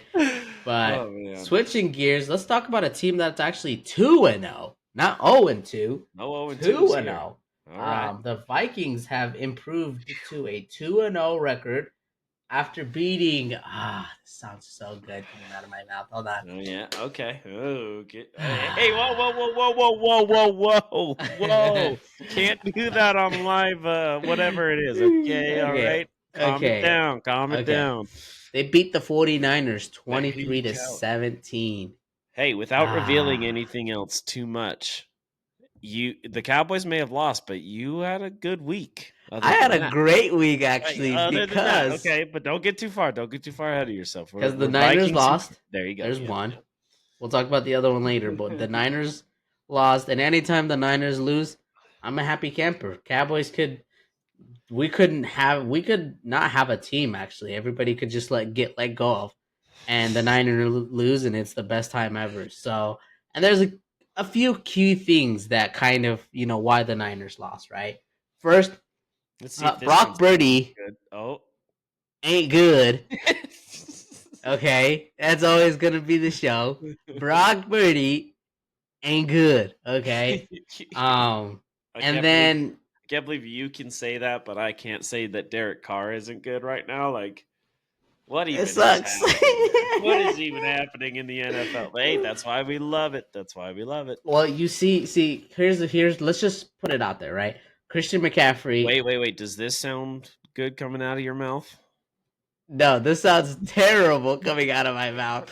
Christian McCaffrey, my number one overall pick, was out the first game, and they decided to wait until the last freaking second to say that he's not going to be playing. So I couldn't make even any changes. I didn't even know what was happening. So I end up losing that game because I have to leave him in there.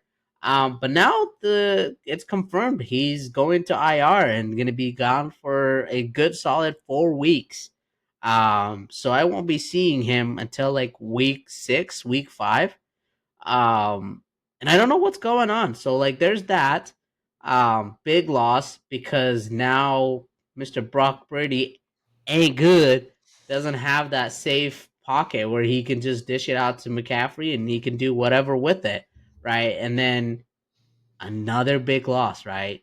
Debo Samuel. Now he's gonna be missing a few games, maybe even more.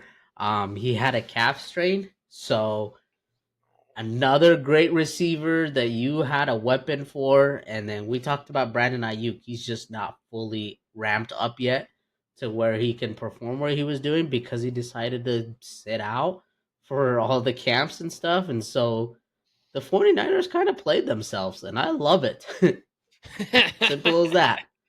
So, Hey, oof, what a tough start. And I mean, you're talking about, at least on the offensive side, two of your most three important players, at yeah. least. I'm going to give, obviously, CMC is one. Maybe Kittle. I know that he might not get the stats all the time, but like Yeah. he's also a very good blocking tight end, so you got to give him that credit.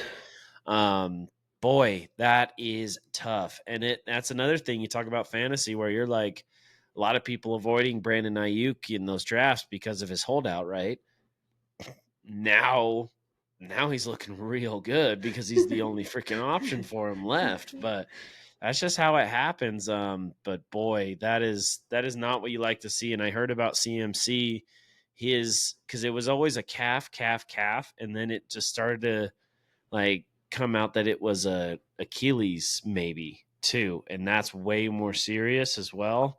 So hopefully he just needs the rest. I mean, I don't know. It's like the same thing I said with Puka. Like, why don't we just put him on IR and give him that rest to start, and not ruin anything? But Yeah. man, not a good look for the Niners. And whew, the Vikings 2-0. I saw a thing that hey, Vikings and the Saints, best teams in the NFL right now. Imagine saying that. And How did that sound coming out of your mouth? I mean, it sounded wrong, but can you tell me that I'm wrong? You look around at the other 2-0 teams, who they beat, how they beat them. Surprising. And you know what? Sam Darnold, I want to give a lot of credit to because I've been, the JJ McCarthy hater, right? But I honestly thought that Sam Darnold was going to be the best option for him. And it seemed Right. like he's proven to be that guy. Even if he doesn't have the biggest games, like we talked about with the Patriots, don't make mistakes. Let your playmakers make your plays. Let your defense handle things. And if you can beat the Vikings and go 2-0, you can be pretty happy with that. I Right. did see Justin Jefferson go down in this game, but he said he doesn't believe he'll miss any time. And I actually like Justin Jefferson a lot because I don't know if you watch receiver at all, but I he started to. before he before he had that big injury last year, he said he hadn't missed a game since high school. Yeah. And you can tell he actually hates missing time. Like he's not that guy that just wants to, sit out, rest a little bit extra. So I Yeah. love that from Justin Jefferson. And man, if Justin Jefferson can have that attitude, they got Aaron Jones. They got if Darnold can play like that, Jordan Addison may be coming back. Yeah, he's coming back this week. Vikings might not be that bad. Might not be that bad. And looks like everybody in the NFC North, but a certain team might look pretty good. But we'll have to get into that. Before we go there, let's talk about the biggest, I think, game of the week. Another classic, Chiefs Bengals. Always Oof. is, just like the Chiefs Bills. It's always something, right? Yeah. So this was kind of crazy because I think I saw some stat. I can't remember exactly what it was, but this was Patrick Mahomes' second least passing yards in a win, and I think his least passing yards he was injured or something. But it wasn't a typical, Chiefs game. Freaking know it because Travis Kelce gave me one reception for 5 yards. So love Whoop de that. whoop. Hold on. Love that. Hold on. He gets. He needs one of Yeah. those.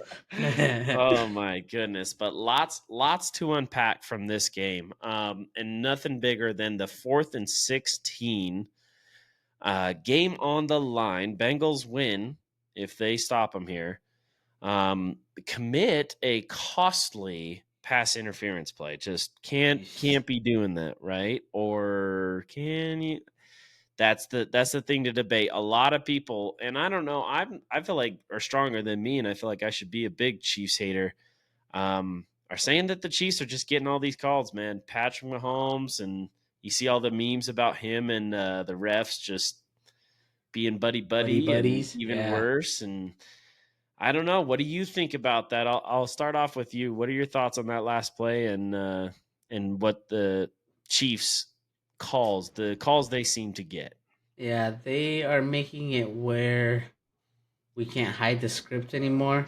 Um, they're making it a little bit harder to do that, and I think that I think that it definitely looked like it, but then when you should slow down and Yeah, watch the replay, it looked like another play that the Chiefs got away with, right? it was like a So bang bang play. That's what I think. Like you said, live speed, right? Live yeah, speed. You feel like, oh yeah, pass interference. When you zoom it down, yep, I don't know. yeah, That's the other tough thing. It's so hard, really, to be a ref. It's so hard to make that call perfectly in that time, and now you can't, review pass interference, and all reviews are in the booths anyways. But it just seems to be funny how it keeps happening in with favor of yeah, the with Chiefs. Chiefs. Yeah. No, big time. And you like to think that the Chiefs are a good team. We all said that they have a good chance of doing a three-peat. But right now they're making it look like they're being helped to that, right? These refs are making some crazy calls, some ridiculous calls, and it's not, the sport that you want to watch when it comes to No. stuff like that, right? And like you said, it's hard to make that call. But these refs it's an obvious call that they're not calling, and so it just makes it looks, in my opinion, it makes the Chiefs look weak because it's almost like how much are you paying the refs, right? Like it's all Mhm. joking and stuff, but at the same time, it kind of gets serious where you're like, okay, something's going on there. What is actually happening? And maybe it's just the game, and we're just kind of overthinking it. But for me, I just felt like that was Well, definitely not the way I thought a game would end. well, You never there's want to end a yeah. game with like a flag or On anything that, like that's that. a great point. That's a great point. Exactly. That's not how you want to end the game. Like if that was a, second half, 2nd and 8 play that you call that pass interference on, I don't think you don't hear as much uproar about it, Whatever. right? Yeah. Okay, I guess he was there a little early. Whatever. If you're a Bengals fan, oh bullshit, whatever. You move on, you go forward. But Right. 4th and 16, the defending champs are set to lose at home. Big, big, big upset, And for that to happen, I think with the game on the line, I've talked about it where I'm an official for basketball, and I would much rather be in the position where you're mad at me for not making a call than for you to be mad at me for making the wrong call, Right. and let the players decide the game at the end of the game For instead of sure. the official. Um, and it's just hard. I know there was other like things floating out where there was a defensive lineman being held at the same time that pass interference happened, so the flag should have been negated. Like I said, it is funny that it keeps happening to the Chiefs. I got a lot of that when the Patriots were in their dominant run, but I feel like it's getting a little bit more egregious. I'm trying not to have my team's bias and recency bias in there, but it does certainly feel like the Chiefs are just getting a lot of calls. For But sure. on the other hand, they're getting some hard news. Hollywood Brown, their new addition, um, is expected now to miss the entire season instead of just. I think he started. I can't. I think it was IR. IR. He was There's on so many. IR. Yeah, Well, he wasn't even and on IR. I think he was was it the just, pup list or something yeah, like that? pump list, and then he was supposed to play this next week too. But then that's when they decided to say, "Oh, he's having surgery on his shoulder, and he's gone for the rest of the season." For the And I whole dropped his season. ass. Did you draft? Oh no. I picked him up because I was like, "Dude, Hollywood Brown." But yeah, in the Chiefs offense, like pick him up. Yeah, Yeah, that sucks. Sucks for him. I think the Chiefs are going to be okay, especially with them getting Xavier Worthy and the refs giving them a call whenever they want. Now, actually, though, this is a huge loss, and we should talk about this because he was a huge reason why they won the Super Bowl last season and probably underrated. Isaiah Pacheco goes Checo. down, fractures his fibula. Oof. He's going to miss 6 to 8 weeks on that. So heading to the IR, not going to be good for them. They did pick up and meet with Kareem Hunt, who was drafted by the Chiefs. So I think it's going to be running back by committee there because they got, I think it's Carson Steele they picked up in the draft. They picked up Samaje Perine from Denver in free agency, and then Kareem Hunt, who kind of I knows the think system, knows Andy Clyde Reid. So Exler or whatever his name is also still Oh, there. Clyde Edwards-Alaire. He Yeah. was on the non-football injury list, so he's not eligible to come back till week 5. But Okay. yes, week 5 he'll be back. So he'll be back before Pacheco. By then they have Cream Hunt eating that. But I mean, at the same time, I don't think any of those guys are Pacheco. Carson Steele is a rookie, and he's kind of looked a little promising, but Pacheco's a dog, man. I've said it time and time again. Like that is like my favorite non Patriots player, and you can even say maybe he's just my favorite player. Just his love, you can tell that dude loves football, and he just doesn't quit. He Yeah. runs so freaking hard. He has Yeah. such high energy, and he was really good. He was a huge pickup for me.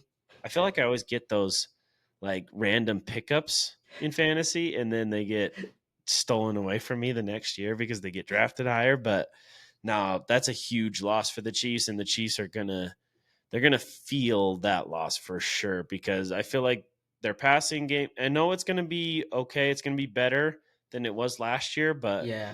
they've started to rely heavily on that running game, and that's because of Pacheco. No, I agree. I couldn't agree with you more. I think Kareem Hunt does bring in a different perspective and different energy. But he's definitely not going to be a Isaac Pacheco, like any type of player like that. I think that that dude, just like you said, has a dog and a motor that just keeps going. Now, Kareem Hunt, with when he was with Nick Chubb, they were a freaking duo, like Tony Pollard and Ezekiel Elliott, where they just kept going, and you never knew who was gonna go off, but you knew one of them was gonna go off, right?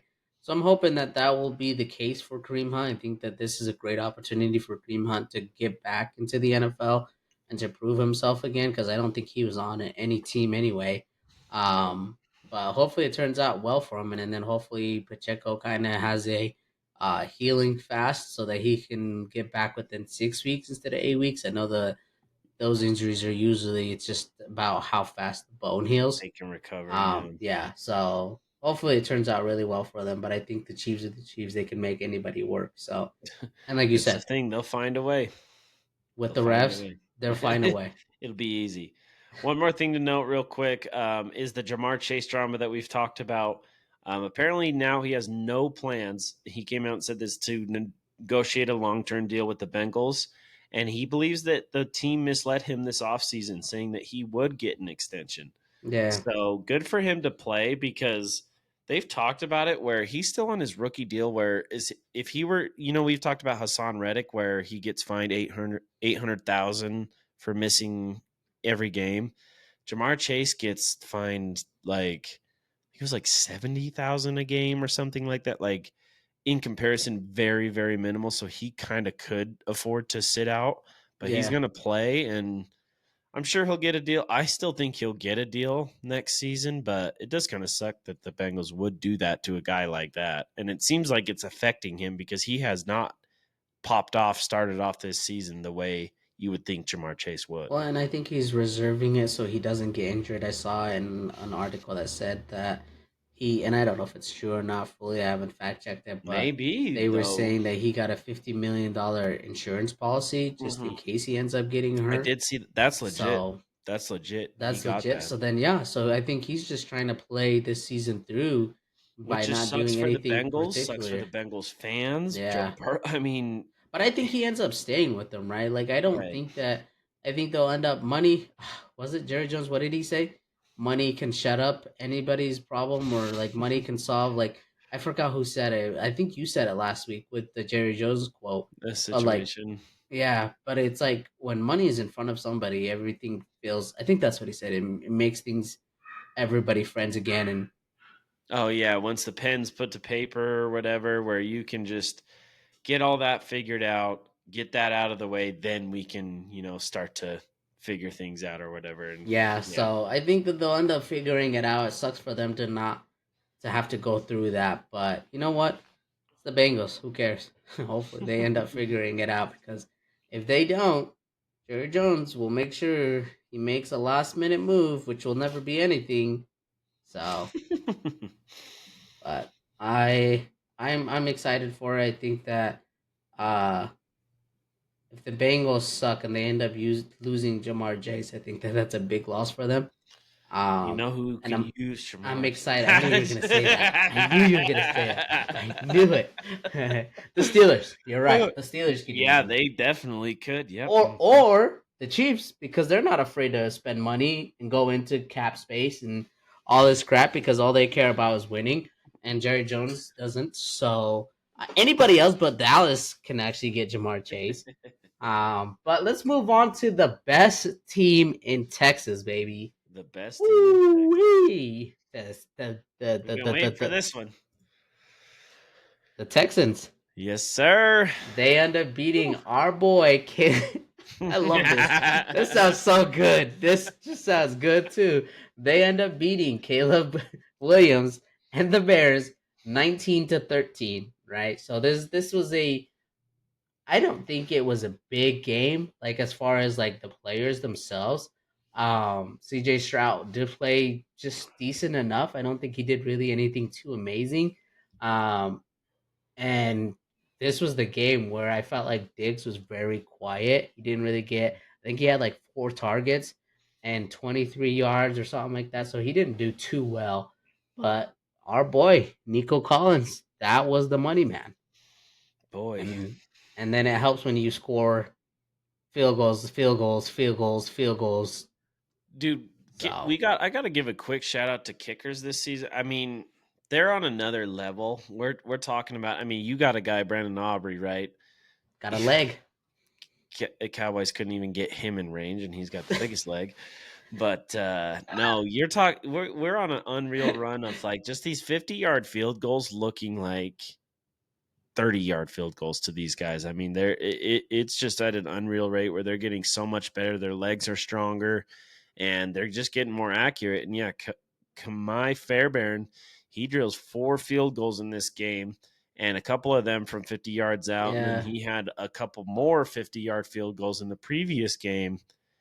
And yeah, kickers are just balling out. But you know who's not? Wait, hold on. Let me Caleb. say it. Let me say Oh, it. okay, you go Is ahead. is it Caleb?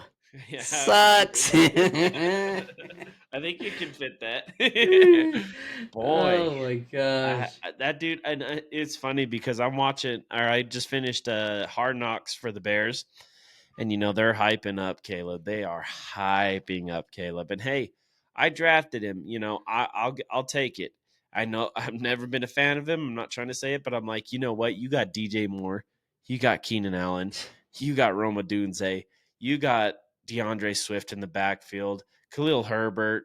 I even watched about their other guy that they've picked up that converted from wide receiver. You got weapons. You got weapons on that team. Caleb Williams should be able to figure something out. Apparently not. Now, Nope. Keenan Allen was out for this game, but it didn't seem to matter, dude.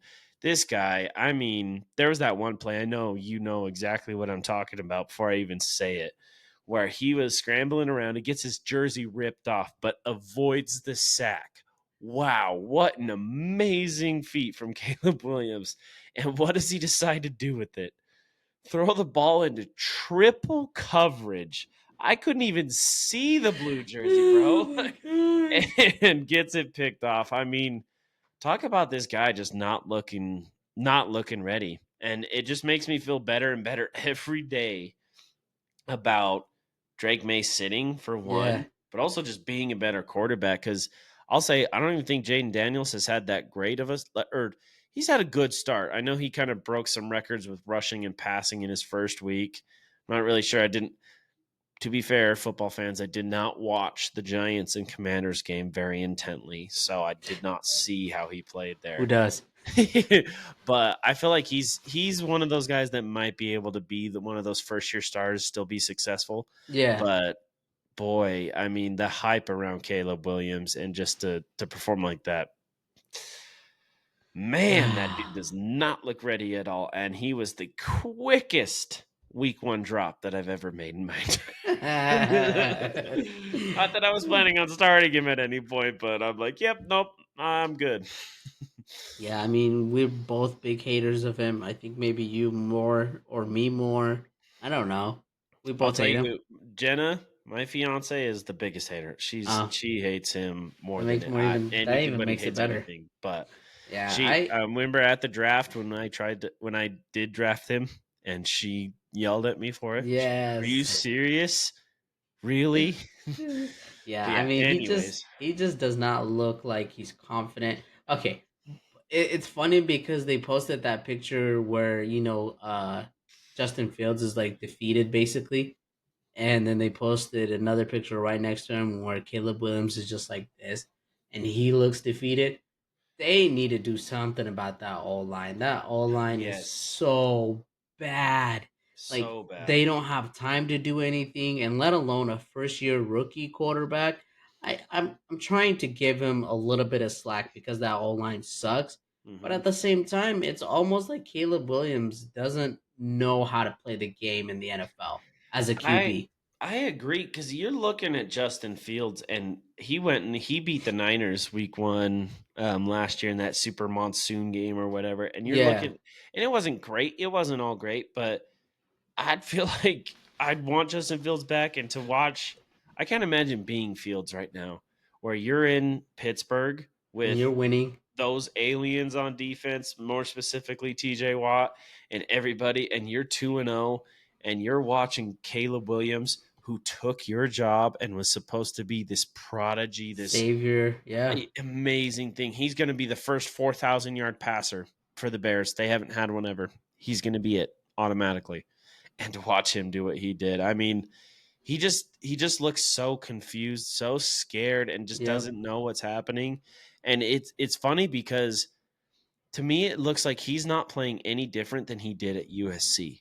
Like it looks the exact same. And Right. I mean that in the sense that he's playing like that's, UTSA or Northern Illinois out there. No, that's the Texans defense. That's Yep. the Titans defense that you barely beat. That's NFL players, and it's not going to work like that for you, buddy. Yeah, I think he needs to relax with the whole scrambling thing. I think he needs to actually read the defense. Even though if the offensive line's not giving you opportunity, you need to be able to make moves with your legs.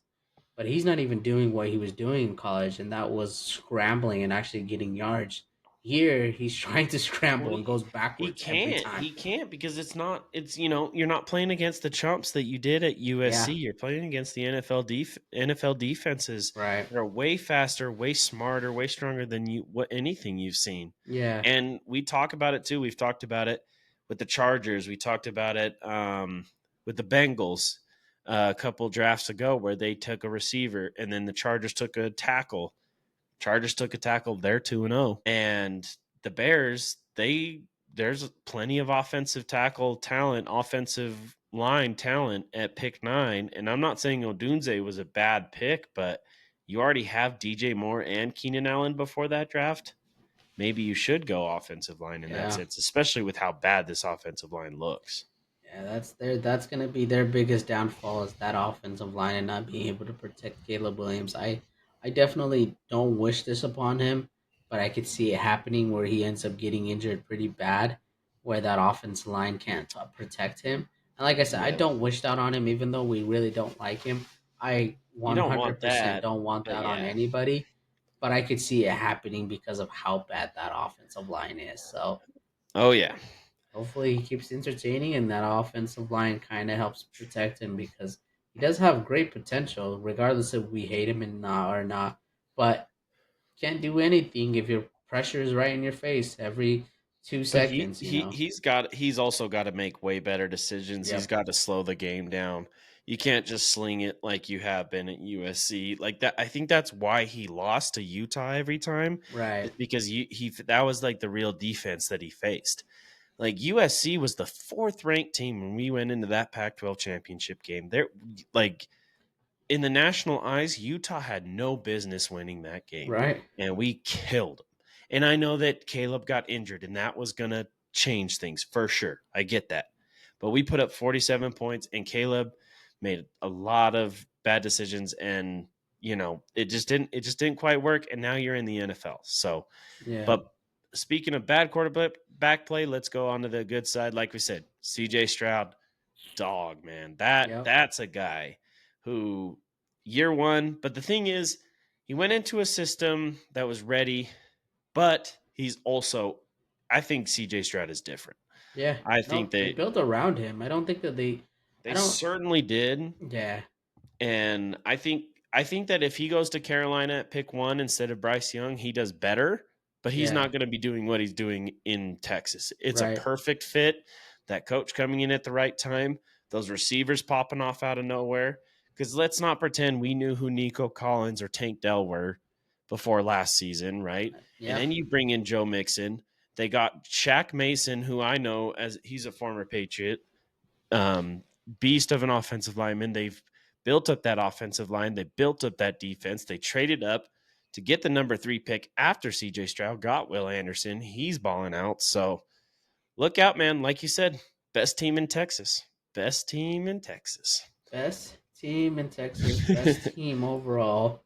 They just have a great organization that cares about winning and Yep. building a franchise around a quarterback. That's your quarterback is always going to be your franchise guy, and they believe in that, and they believe in CJ Stroud. And like you said, I think he probably could have done it with the Panthers, but he's just doing it so well with the It's just Texans, so and they built that so perfect. much around him. So It's I perfect, love it. man. I'm excited That's for him and to yeah. see what they end up doing this season. All right, well, let's finish it out with Monday Night Football. Your one of your picks, we'll get into that, but the Eagles versus the Falcons. I wonder which team you picked. To start this out, though, before we get started into the game, AJ Brown, huge news. He was out for this game and possibly 1 to 2 more weeks Oof. with an injury. So big loss for them. But the Eagles are able to find a way to get the lead going into halftime with a 7-6 lead after a Devontae Smith touchdown. And then we get into the last drives where, oh boy, I can't imagine how you probably went from 6 to midnight when Saquon Barkley dropped that ball, man. And he didn't need the Uh, touchdown or anything. He just needed the first down. Um, gosh, oh man, a lot of people are getting mad at them for throwing the ball in that situation because they could have run the clock out a little bit more. But that was such a perfect play. He yeah, was he had wide plenty open. room. Oh yeah, and Saquon should have caught that. So he doesn't, and they end up having to give the ball back to Kirko Chains, who leads a Ooh, game-winning drive ooh. to Drake London with the touchdown. 34 seconds left, and they are not able to recover. So I know I was singing the song, but I can't sing it anymore, buddy. Because guess who?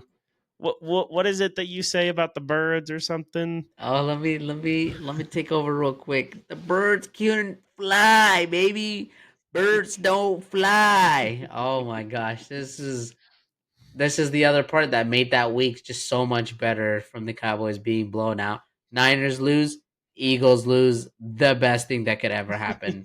I anytime the Eagles lose, I literally should get a tattoo that says Eagles can't fly, birds don't fly or something because I say that every time they lose. So and it was to a team that was projected to do really well, and then they had that rough first week, and then they're able to turn around. I did see I don't know if it was a joke, but fans were asking for Penix.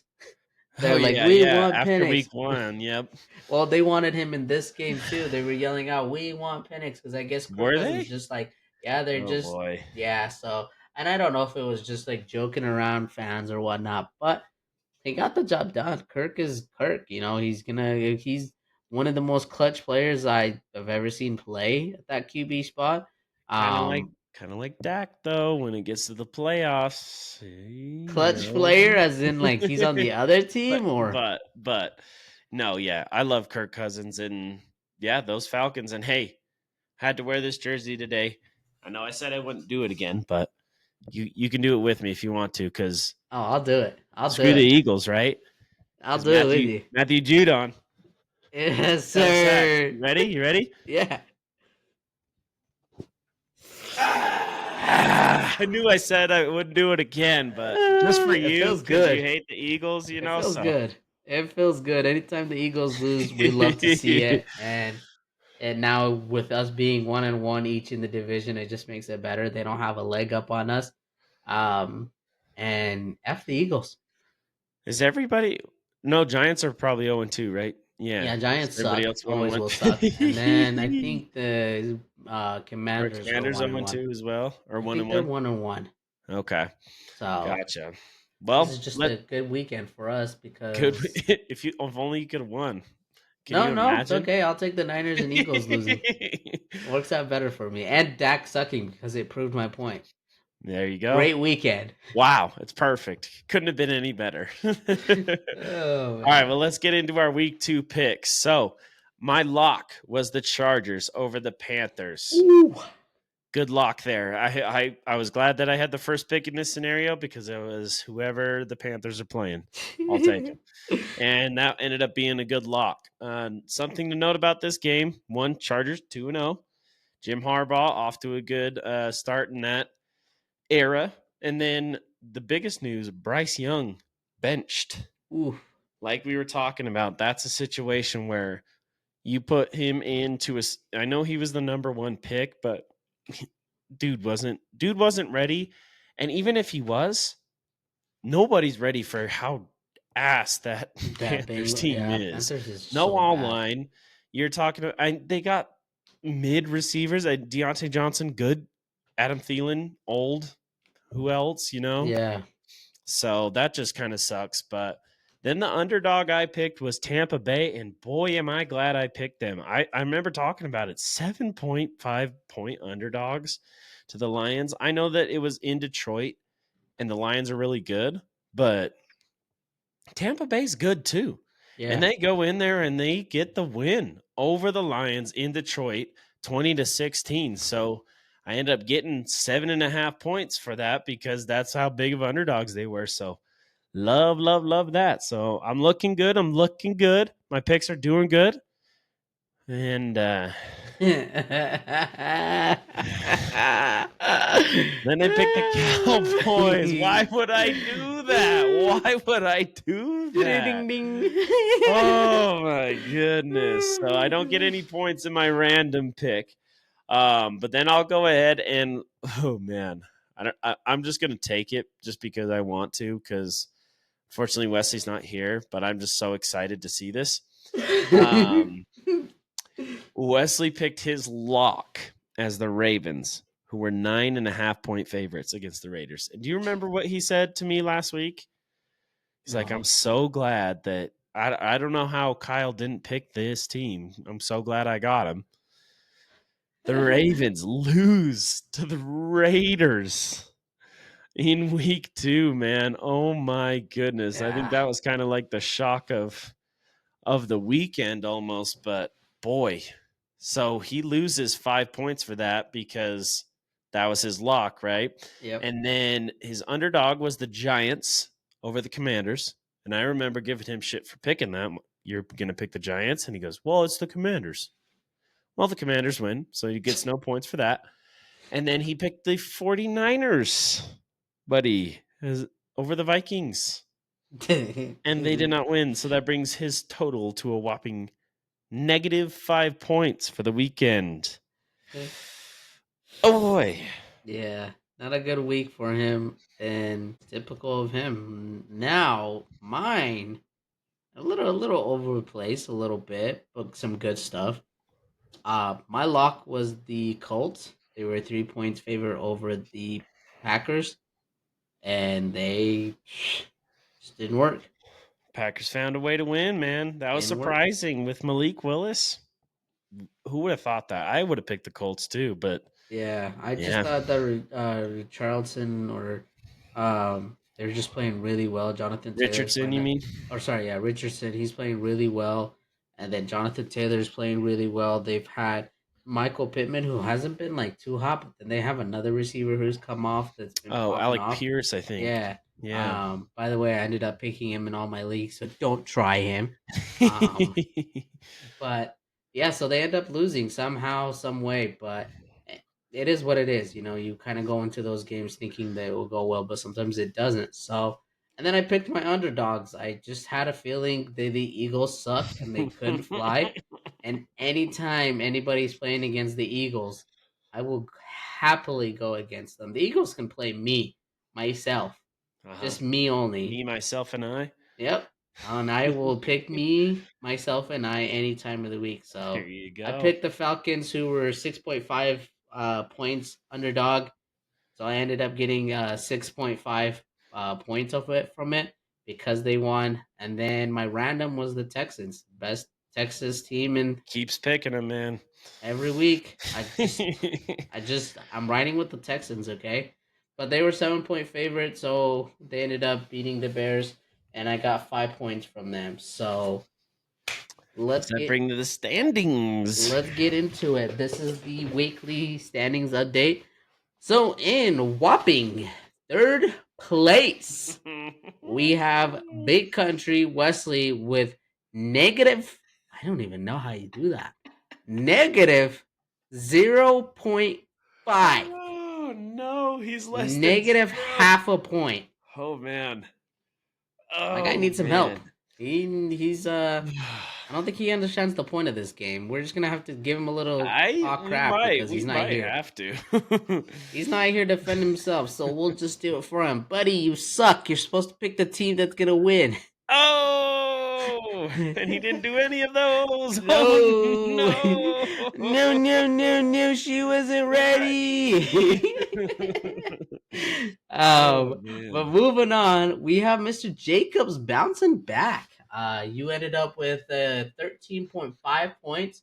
You had a good solid Sir. week, especially with that underdog getting you 7.5. That helped out a lot. Yes. Champion's gonna be a champion. King can't be killed. You know what I'm saying? You Hey, know. think you were up about 8 points on me last week, and Hey, that a gap's win is getting a a little win. smaller. A win is a win. The Well, I chosen one, won the this king. week. So it don't matter. First place, your boy, Feisty, with 17.5 points. So I'm only 4 points ahead of you and a lot of points in Lots of points front ahead. of Wesley. So we're going to have to see how this next week goes. Speaking of, let's get into it. Do it. Okay, I'll get into mine. I know that there's a lot of injuries, but I'm gonna take Mr. Brock Purdy Ooh, and the he ain't 49ers good. just because the Rams have so many injuries too, and their defense is still healthy. The Niners, that is, as I will 7.5 favorites over the Rams is my lock. I will say I almost picked them, but then I remembered that felt disgusting, and why would I ever do that? So I was like, nah, Can't do not it. going Can't to. do it. So But my underdog, none other than your 6-time Super Bowl champion, New England Patriots, who are 6.5 point underdogs against the Homer. Jets. Come on, bro. That defense is going to shut him down. Have Who you do they seen got what at quarterback? Aaron Aaron Rodgers? is doing? Something like that. I don't know. And then my Aaron's random, balling out. I don't know. I don't know. But as you have your team that you keep picking in the Texans, mine is the Bucks. They are 6.5 point favorites this week, so I'm going to pick them as my random team for Ooh. this week. They are playing Denver, so maybe should have picked them as my lock, but got them anyway. So hopefully we'll be okay there. Going into Wesley's picks, he's got the Chiefs as his lock as 4.5 point favorites over the Falcons. He's got his underdog as the Saints as 1 point underdogs We'll against the take it. Eagles. So if he wins that, he gets 1 point. So Worth it. just got to make sure, right? And then his random is the Steelers as 2 point favorites against the Chargers. I don't know about those picks, buddy. I don't know about those picks this week. Yeah. How do you feel about yours? What do you got for us? Well, let's get into it. So I have my lock with the Bills. I went against them last week. Didn't work out too well for me. They're 5.5 points favorite over the Jaguars. Jaguars not so fast, so I'm hoping that the Bills will end up catching up to them this week and give me those 5.5 points, or just the 5 points. Sorry. And then my underdog. I'm gonna keep writing the story. You know, this is another team that I keep writing. Ooh. So the Dolphins. They are a underdog with 5.5. So they're my underdog against the Seahawks. I think if the Seahawks kind of struggled, not no disrespect to the Patriots, but we all knew They like the played Patriots great. weren't gonna be anything Both special, teams played right? great. Both teams played great. One team just happened to play better than the other. That's all. Yeah. Well, Tyler Huntley. Tyler Tyler Huntley. Huntley Yeah, they signed to the just signed him. Dolphins. So Maybe that's why I'm you went excited with for him. that because he plays really well with the same system that Lamar was built for. And I think he can do the same thing with the system that Tua has. And it should be a good game. I think they still have everybody else. Tyreek Hill is gonna be there. What's his name? Waddle should be healthy fully now. Yep. So I mean they have their people. Acne is gonna. I don't know how to fully say his name, but how do you say it? Acne? A Chain? A Come Chain. on, A That's how you Chain. say it. A Chain. He's freaking balling out, dude. Acne. I don't know how to say Nice. names. There. That's the funny thing, though, is nobody knows how to say his name. It's like A-Chain or A-Chan. And you said Acne. Acne. Yeah. Moving Anyways. on. Keep Who did riding you this pick with your train. third pick? Riding this train until it dies. I'm The picking the best team in Texans. Texas. Boom. Texas are 3 points over for the Vikings. I think that they pull this one through, and I think that they have a better game than they just had. Couple Um, undefeated teams going up there. That could be good. so we're it's just getting started, man. This is gonna be a Dude. great season. We're only 3 weeks in. Cowboys suck already. Great. Love that. Patriots are good, even though we got the same record. Love that. Love that. Steelers and Steelers are really good, apparently. So good. So so good. Even though they scored less points than both of our teams this week, they came out with the dub. somehow. So, on that note, thank you guys for joining us. I mean, like Feisty said, NFL season's just barely getting rolling, and we couldn't be more excited. Same with college. Football's back. Football's Yep. here. Let's go. So make sure to check out the episodes dropping every Thursday on YouTube and Spotify. And then check us out on the socials, Instagram, YouTube Shorts, and TikTok. Always dropping stuff there. We'll give you our Thursday night picks before the episode drops. Until then, catch us next time on the couch.